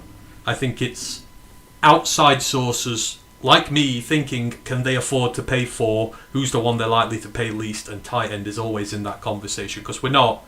The only less positional value than tight end in that group is running back, and there is no way we're not paying Jahmyr Gibbs. Like, no way at all. So Sam goes to the bottom of the pile. That's where I feel like this has come from. I mean, what team are people proposing that trade him? Like the Broncos are all. The Broncos want him. I've seen on all the posts about it, Broncos fans are rabid for him. Like, you want to give us 31 and something else? Maybe we'll talk to you. But I don't know. So you wouldn't consider it for 62? No way. Like, not a chance. I would. The thing is, I know the regime. The regime would sooner close the Super Bowl window than not play its players. I think they are that devoted to their players. Even if it made sense for us. I agree with you.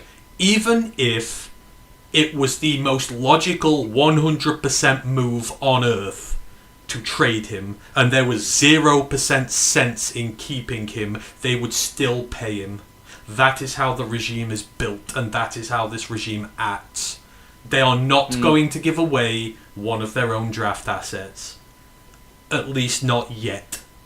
And if they do, it'll be someone older like Aleem or someone like that. It won't be the young kids. I truly believe that.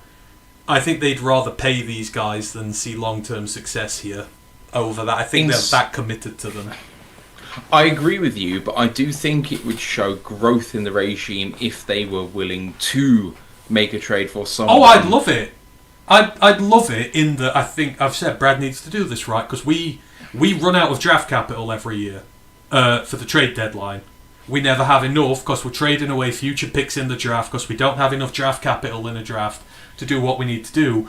We never have anything to work the trade deadline with. If you start trading away some of your better players, you get some of these second, third round picks and some added ones, you can attack the deadline like the Eagles do, but you're not going to screw yourself for the next draft.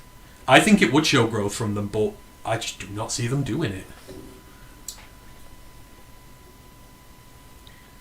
Yeah, we answered this question yesterday about Laporta.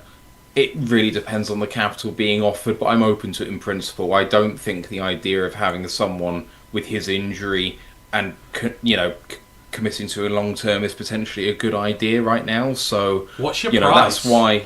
What's your price for him? I mean, you know how you were talking about Sonny Styles for Jack Campbell, and you had to think a little bit. Yeah. If thinking a little bit is the bar, then I do think the Broncos at 62 is worth considering. What, under the assumption you'll use 62 on a tight end to replace him? Or...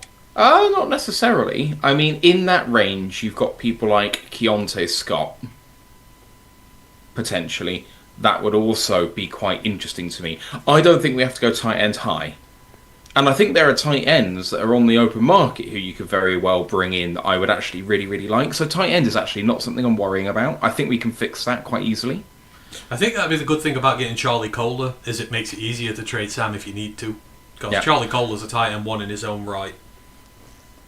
If he wants. So is David Njoku. Yeah, get them two and trade. Yeah, if you bought them two in free agency and traded Sam, that could be a thing. We do have to, as fans, stop getting so attached to all the draft picks. Like, eventually, for the betterment of the franchise, good franchises, again, like the Eagles who won the Super Bowl with it, let some of their talent go to fund other areas of their team. You can't just keep paying guys. I'm massively into that. So Daniel Bellinger's on the free agent market at the moment. I would love Bellinger. Yeah.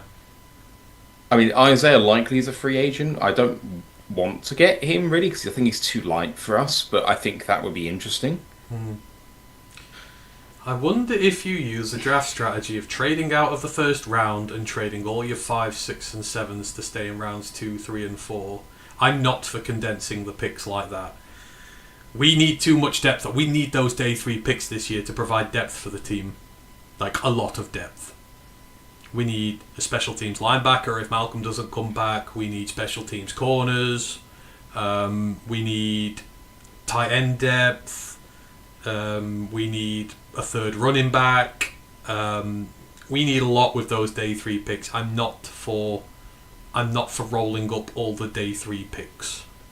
Personally, I think there's quite a lot of valuable players available in like rounds 5 and 6. Yeah, and we're going to need, and don't forget, we're going to need another QB as well. I strongly think they're going to take a QB this year, in day 3, like a guy they think they can sit and develop somewhere.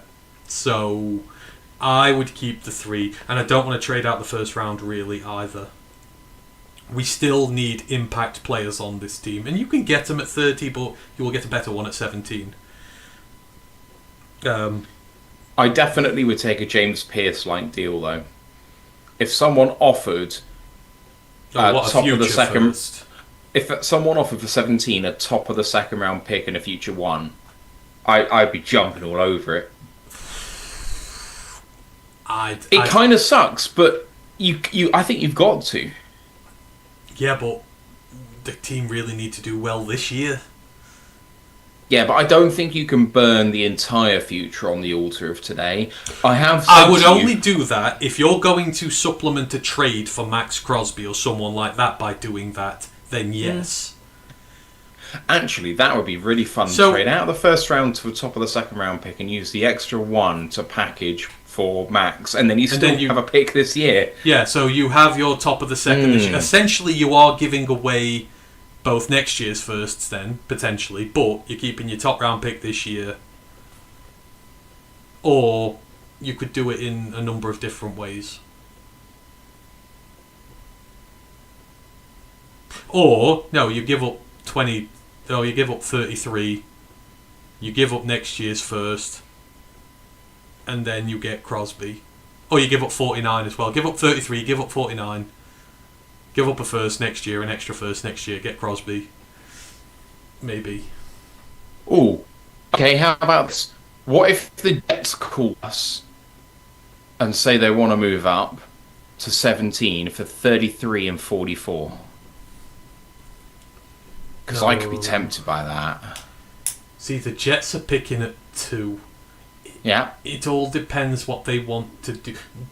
A team who did that is a team in win now mode. Do you think that's not good for the Jets, right?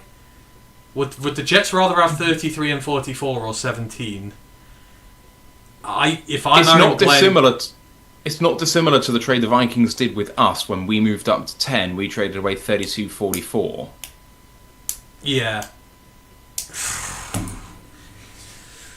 I know it's not necessarily good for them, but we know the Jets aren't a well-run organisation. So we'd have 33, 44 and 49 then, right? So we've got 3 picks in that top 50 and range. 50, not 49, but yes. Why are we flipping with the Vikings? We always used to be 49. Why have we swapped with them? No, we've always been 50. We weren't 49 ever. Draft tech still have us at 49. Okay, so all right, we've got 33. Splitting hairs. We've got 33. We got 3 picks in the top 50 then, as a result of that. Okay, then if you did that, and I got someone like, I got Kyle Louis, I got Grayson Holton, and I got a tackle, I could live with that. I could live with it, actually. I'm thinking that you could do something like Ian Atcher at 33 if he rose that much, and I think he could. You could go... I don't want to go Zion Young, but you could go AJ Halsey, like 44. Yeah. And then Pons at 50. That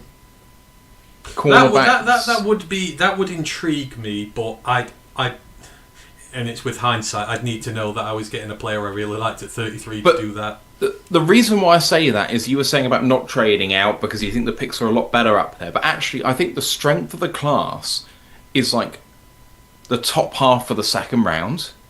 See, I think that's where I would love to stock up on some picks. You're taking yourself out of starting tackle and edge territory at 33. For the most part. You're going to the real bottom end, so you've got to be comfortable doing that. You can get a good safety there. You can get maybe some good linebackers or something, but you're going to be drafting more development guys at the positions you really want this year. So I'm okay with it. I would be intrigued. Oh, what a snag by Bishop. Traitor. Oh, here he is, AJ Halsey. Look at that. Oh, those hands, man. Oh, God, he was waiting for that for a long time. He gets me giddy, AJ Halsey does. He is a special talent. He is a very special talent.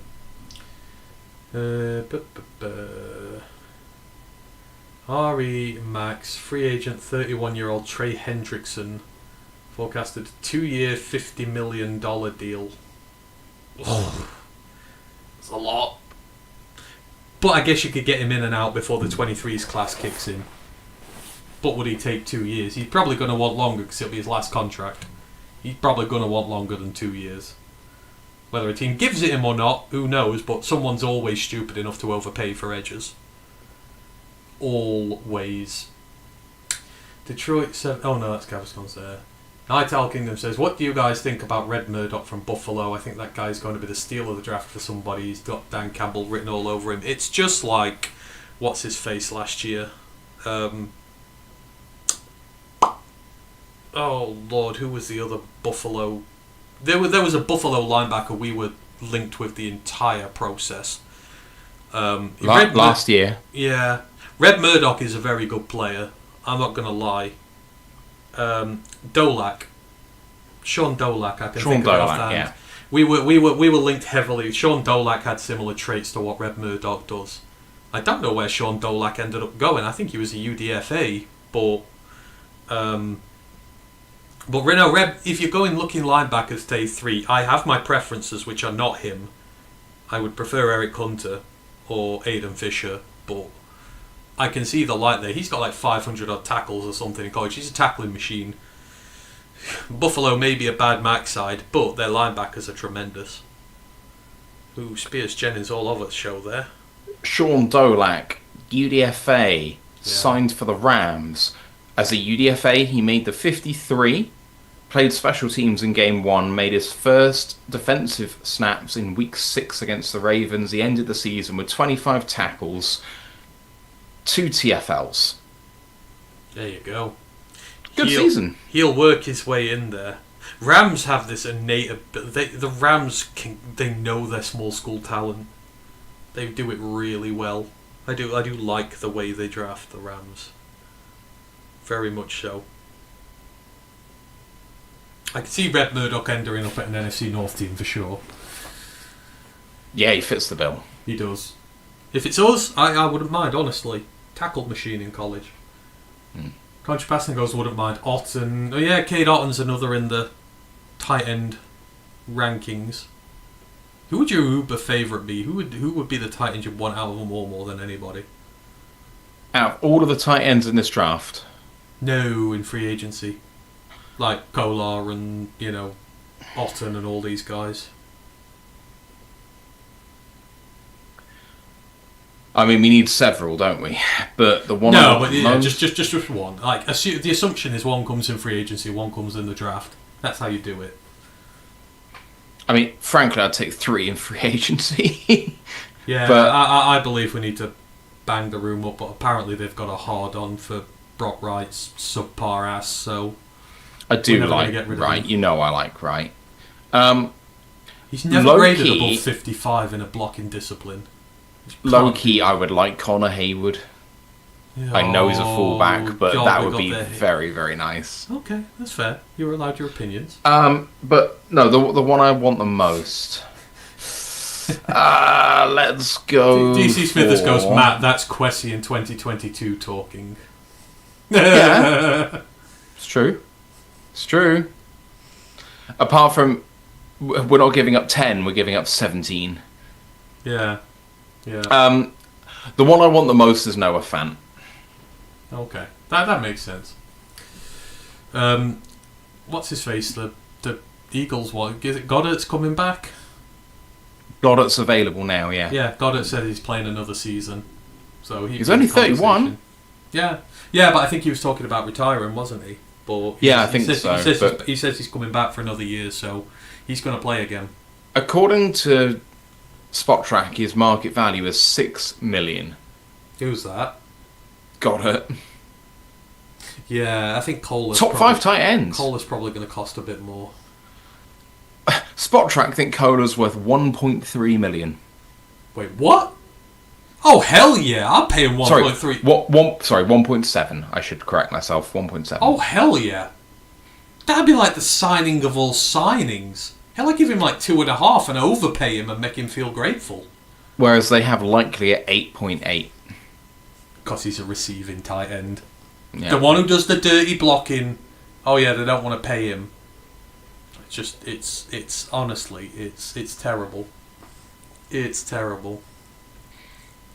Yeah, I would quite happily, in some ways, go into this season with retaining none of our tight ends by cut or trade, and coming out of it with Kohler, Bellinger, and or Goddard, yeah, or Njoku at 10. I think Njoku I'd tends to steal. I'd love Njoku, Kolar, and Kozil. I'd have the best receiving.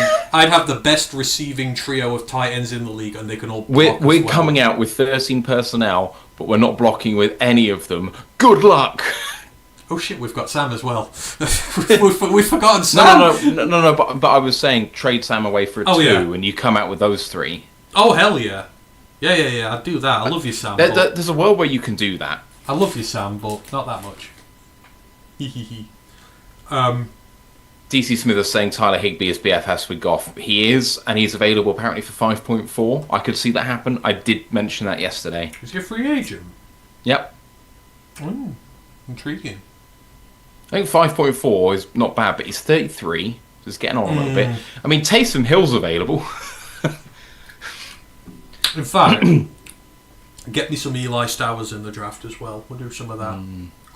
Brad is extending Laporta. More than likely, just let us have our moment here. With us, Sam, we know Sam's going to get extended. Like, there's no way he's not going to get extended. But Max Clare late, maybe. All I've heard all off season is how many people fans this show love Max Clare. Yeah, there's so much of it. Yeah, rare for an Ohio State. Although he's not an Ohio State guy, really. He's been there 1 year. Notice it's very quiet. It's very quiet in Michigan fans today. Oh, Justin's killed him. Honestly, some of the stuff that's happened in that Moore regime is disgusting. Absolutely disgusting.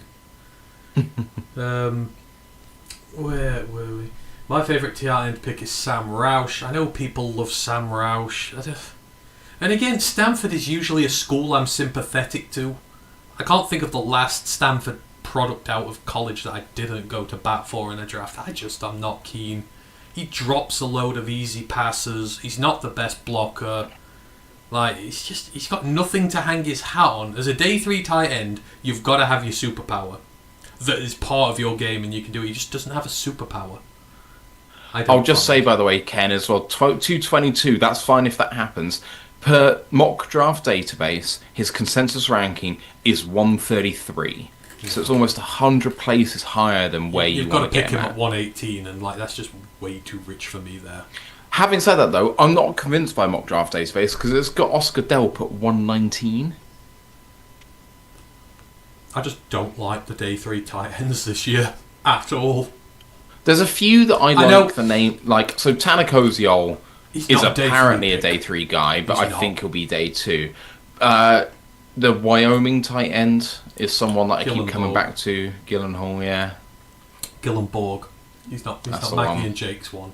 That's what Brad also tried to sign Foster Moreau a couple of years ago.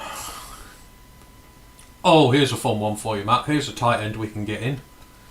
Anthony Richardson. Yeah. Yeah, boy. Yeah. Pretty sure you said that at some point. He's going to be a tight end. I don't know whether I said he was going to be a tight end or whether I said I thought he was going to be a running back. Oh, you might have said he was going to be a running back, actually. I think I said he was going to be a running back too. It was our friendly backup Titans quarterback that I said was going to be a tight end.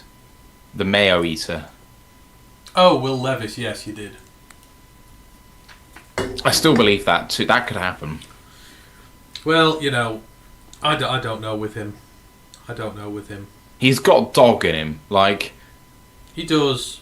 Gavin goes, imagine one, by the way, trick plays with Richardson. Yes, the trick plays with Richardson would be fun.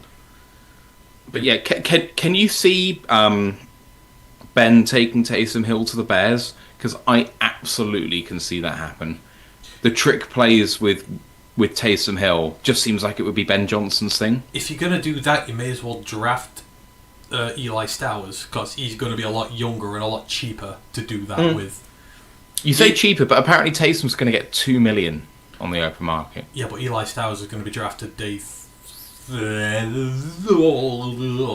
comp pick territory, so...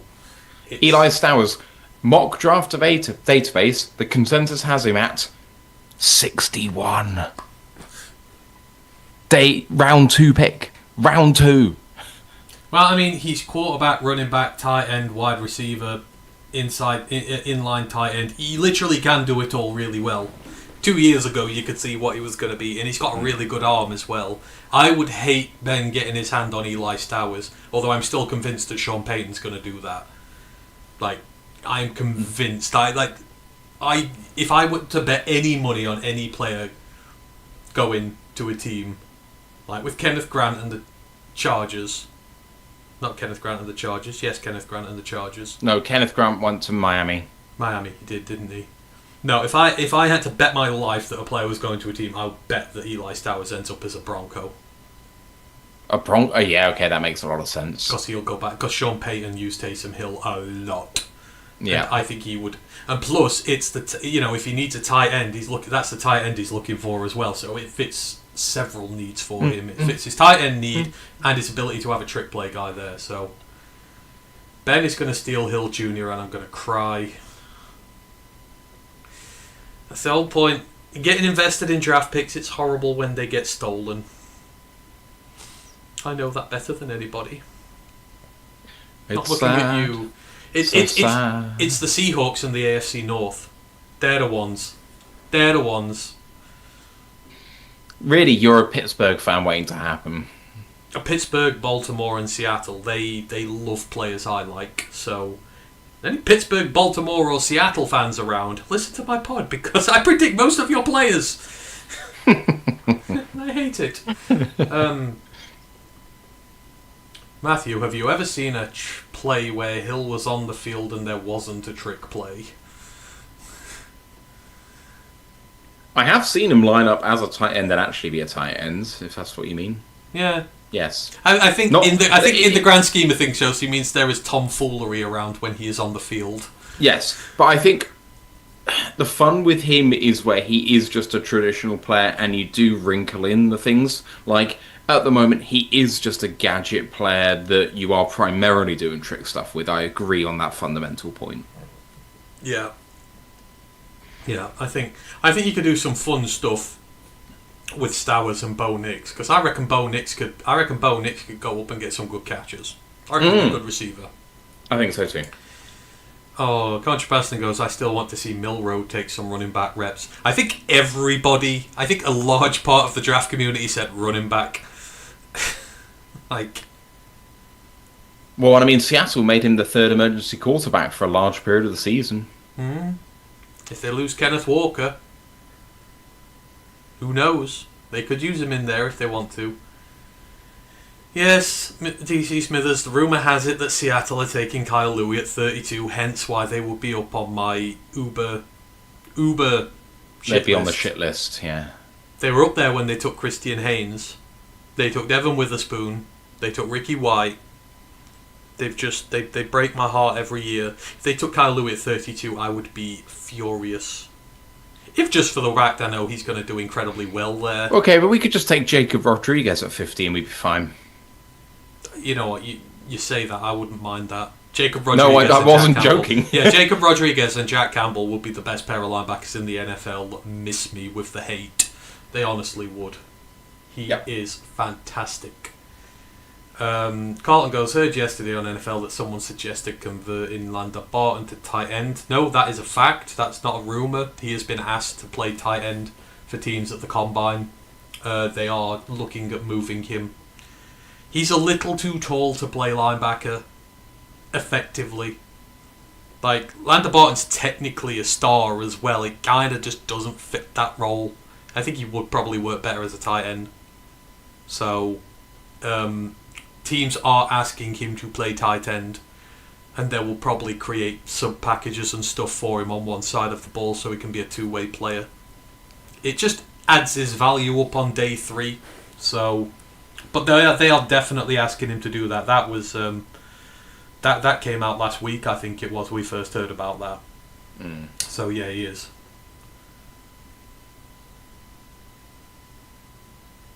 Brent, I'm assuming, said Higbee would be a good fit, I think. You think Tyler Higbee had come here after what Kirby did to him? Lols, jokes. I don't think Detroit would like Tyler Higbee. No? Or was it? If I don't remember rightly, Tyler Higbee said some very disparaging things about Kirby Joseph after the clash. Yeah, but Detroit's always been a team that if they sign you, they'll back them. No, but they remember. They remember, especially with their precious Kirby as well. Like there are some players that are Teflon coated, and if you say anything to, I mean, think how long that King Colts linebacker who gave us shit years ago. He's still universally hated here, even though he's turned into a good player. Mm-hmm. And that was him getting in the face of Jamal, and Jamal was a popular player. Yeah. People forget how popular he was after he burned his bridges. Yeah, they do. They do. Have the tight ends done all their stuff yet? I assume they went first then if the DBs are now. I don't know, I wasn't watching earlier tonight, but I presume so. Oh.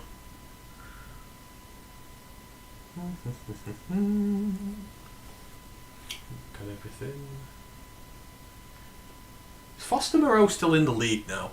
Now that name's been mentioned, I'm curious. Is he still in the NFL? He is. He retired briefly because he got cancer, and the Raiders let him go to deal with it. And then he went into remission, and he signed with the Saints. Oh, okay. So he's a free agent as of this year at the Saints. He had a good year last year, quietly. Oh, okay.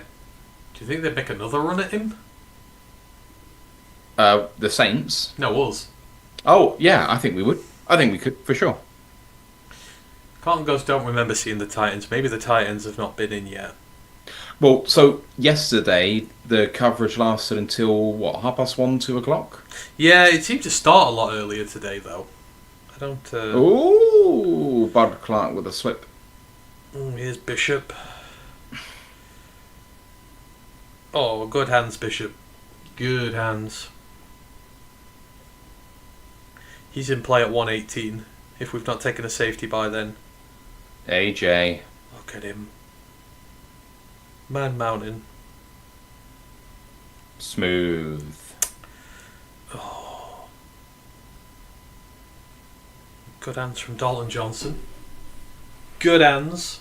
Dalton Johnson's had a really good combine. He's been good. Oh, Jalen Kilgore's all over. It is low key. I think Rand said it's a very intriguing bunch of safeties. Better than the last few years have coughed up in its depth. Yeah. Ooh.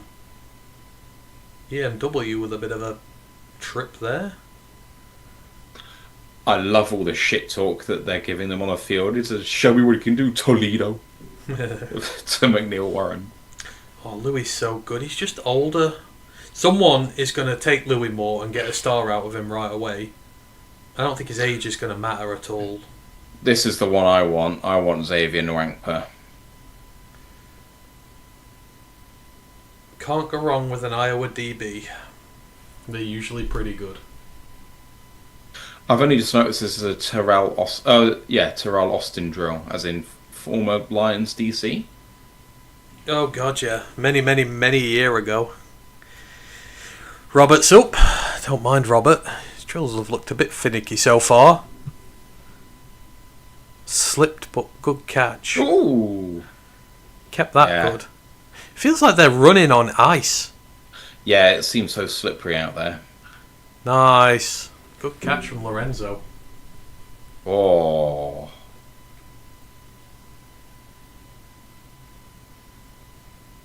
Nice drill from Taff there. And Dylan should excel at this. Dylan! You son of a bitch. I just refer to them all by their first names now. People are like, who? I know in my head who they are, but...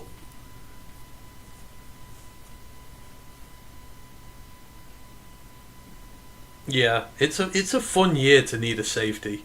Especially a ball hawking safety. Oh, big slip. There's a lot of... I don't like any of the Penn State defenders this year, which is rare for me. I just don't like any of them. Dennis Sutton, Wheatley... I'm just not interested. Oh, here's Bud. That's better. That's much better. Oh dear, right. Anyone else has got any questions, get them in, because we will probably go shortly. I have some more three-body problem to watch. I am very, very much into it at the minute, and I want to finish it this evening, so... We're currently watching an older series. Homeland, we've started watching. Oh my god. That is old. Yeah, it's good though. Yeah.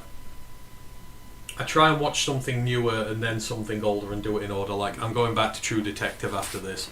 Okay. I love I've never seen True Detective. I probably should. What? Do you mean you've never seen... Oh my days. You're right. You're terrible with these things. You've got to watch True Detective. I've not got any time, man. I took today off, so I only did a 4-day week, but I still did all of my hours in the week because I've done 8 hours overtime in the 4 days. Yeah. Oh, wow. Busy man. I mean, 3 hours of it was drinking champagne, so it wasn't so bad, but... Yeah, you've done alright, isn't it? You've done alright, haven't you? Yeah. It is Carlton, out later this year. There's no set date for it, but it's 2026, so I'm getting the first season out of the way, but I love it. I'm going to get the books as well. But it's absolutely tremendous three-body problem is. Don't know what it is. It's about... It's set in 3 different time periods on Earth. It's about establishing contact with an alien race. And they are from a solar system which encounters the three-body problem, which is you have 3 suns which orbit each other. Okay. But the physics of the problems that you can't correctly predict their trajectories and like count for seasons and stuff like that. It's so chaotic because it make no sense how they sort of gravitate around one another. It's not just like a spherical thing makes with sense. us. And so these aliens have to leave their planet and they're coming to Earth, and it's really fun. Like, it's really, really fun, and you learn a lot of stuff with it as well. That sounds good. Ken goes, I've been watching Alex Rider lately. Great. Matt will not have seen it, but... No. Oh my lord. Oh. Come on, you know me by now. You watched Only Fools and Horses? Do we have to go back that far? If you say no to this, then we're gonna fall out. Frank goes, three-body problem was a great binge. It is. It is. I've got 2 episodes to go, and I'm thoroughly hooked on it, so I'm going to do that this evening. With what I've got left of it. I'm currently playing Detroit Become Human again. You are? Oh, Detroit. Oh, it's a great game, that is. Yeah, it's fun. Yeah. The time concept on three-body problem is great. Yeah, it's set in 3 different eras. It's fun to see how it's done. That sounds good. Yeah, it can be really convoluted when you jump in time periods in things. So many things get it wrong, but that gets it done right. DC Smither goes, Munich meetup. Yes. Somehow. I would love to meet up in Munich. By hook or by crook. We've said, even if we can't get tickets to the game, we'll probably tailgate somewhere, if I can get there. Well, I'm getting a hotel room, so just shack up with me. But we'll tailgate for damn sure, even if we can't get in the game, so... Well, we're going to try and get... Credentialed, yeah. But yeah, like I say, I've got a hotel room booked, so all you got to get is some flights. Yeah, we will be there. So if you come in, let us know. Well, and hopefully Ryan will be able to sort us out anyway. Yeah. Might cost an arm and a leg. But yeah, we'll be there, don't you worry. Don't you worry. Hopefully some of you will come across and we can meet you. That'd be really cool. It would be. It would be.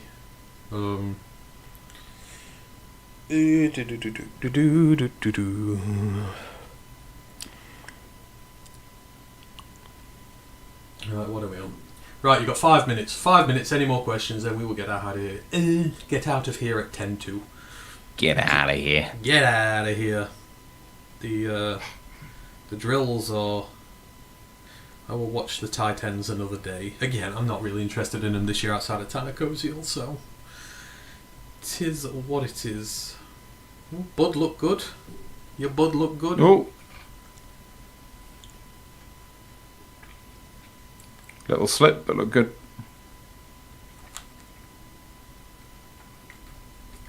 Bishop Fitzgerald of NC State. We developed him. USC don't get credit for developing him. We did it.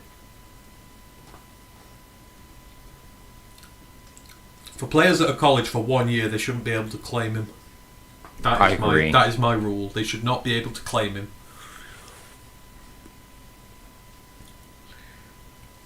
You don't put a guy in the Hall of Fame in his team's colours if he's been there 1 year. You put him at the team that developed him and he did his best work at. Bishop Fitzgerald did his best work with us. Even though he had a really good year at USC, he still did his best stuff with us. See how EMW does. Nice. Fluid. Excellent. Good hands. Great. He really is forcing himself into conversation there. Yeah, he looks really, really handy. DC Smith says, Ben Steele, former Arizona tight ends coach, is now at Washington. I'm assuming that was Petzing's tight end coach.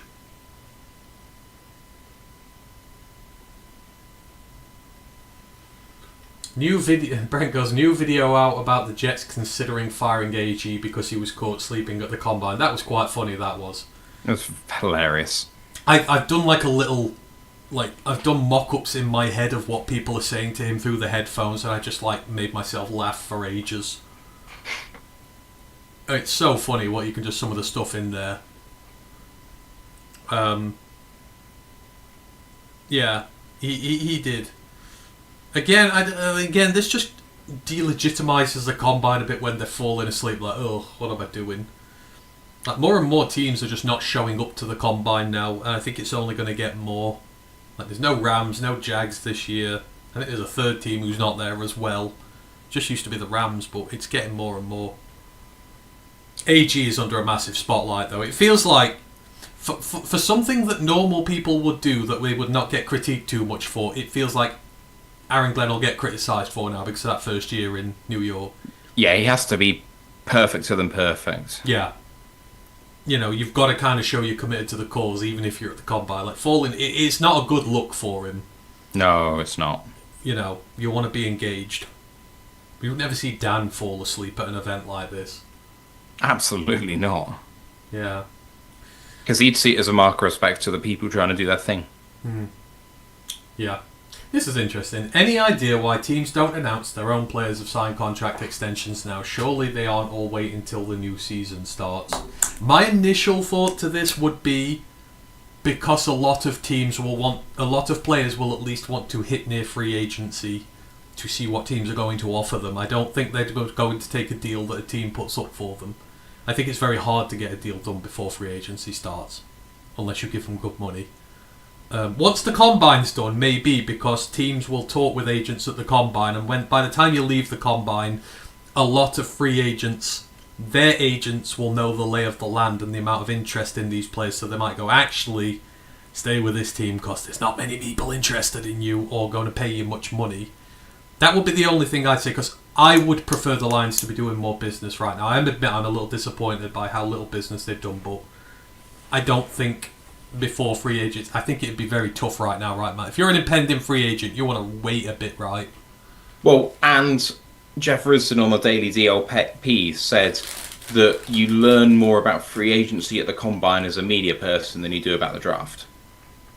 That says everything. It's the place where teams get together to talk about their impending free agents. Yeah. Yeah. And it's where all the players' agents are as well. All the players' agents are there. The current NFL players, not just agents of draft prospects. It's the agents of the players themselves. So again, most free agent players after this week will know what their market is. And then they can make a more sensible decision. I must say, when the combine is done, I would like to try and at least get some of them bedded down. Just so that we've got less issues in free agency. I really don't want to hit the market with all the free agents we have right now. Like, I don't want people to be able to swipe Rock Sin or Maddox or, Lopez or players like that. I'd rather get them done now. Did you see Diego Pavia's height verified? Yeah, he's 5'8". No, he is not. Oh, what is he? He's 5'6". What? Apparently. I don't know if... Oh, it's a parody account. It's a parody account. Oh, thank God for that. Oh, I was about to say, he's not that bad. He's 5'8". I believed it for a second. Yeah. Oh, no. Yeah. Yeah. Terrible. Oh, man, I got taken in. Yeah, you did. You did. We all fall for a parody every now and then. We all fall for one. Look at Halsey's gauntlet. Oh my! I'm falling in love with the man more every time I see him. Yeah, lovely. That gauntlet drill was absolutely sublime. Man, I want AJ Halsey as a lion. I really, really, really do. It's getting to the point now where he's getting up to Kyle Louis levels of fandom here. He's not far off. He's just so good with his ball skills. That's how I like my safeties to play. And surely they aren't waiting. And that's another thing with all teams and their free agents and that. We've not gone through cost cutting yet. Free agency changes before free agents. Like now you're going to see all the teams start to... You're going to see the cap casualties. I mean, we've seen some big ones. Like I didn't expect Tyler Biadasz to be on the market. I reckon that's probably made a few teams go, oh, hang on. Actually, like, he's on there now. We weren't expecting to have him there. So your free agency plans can change dependent on who's on the market. So until all the teams are below the cap and have made the necessary room they need, you don't know what the final free agent market's going to look like. So... you could draft you could re-sign all your free agents now, but if you do, and then all of a sudden some players you really like get cut, you can't sign them. The vast majority of the deals will already be established. People already know that. That's why when you get to legal tampering, you're not actually allowed to sign legal tampering deals till Wednesday, but all the deals are announced on Monday because they're already done. So, I've no doubt the Lions have probably got their deals done for a lot of their free agents that they want. It's just a we'll do them when we're ready type thing when, another option doesn't come up. It's annoying, but it's the way it works. Yep, it is. It is very much.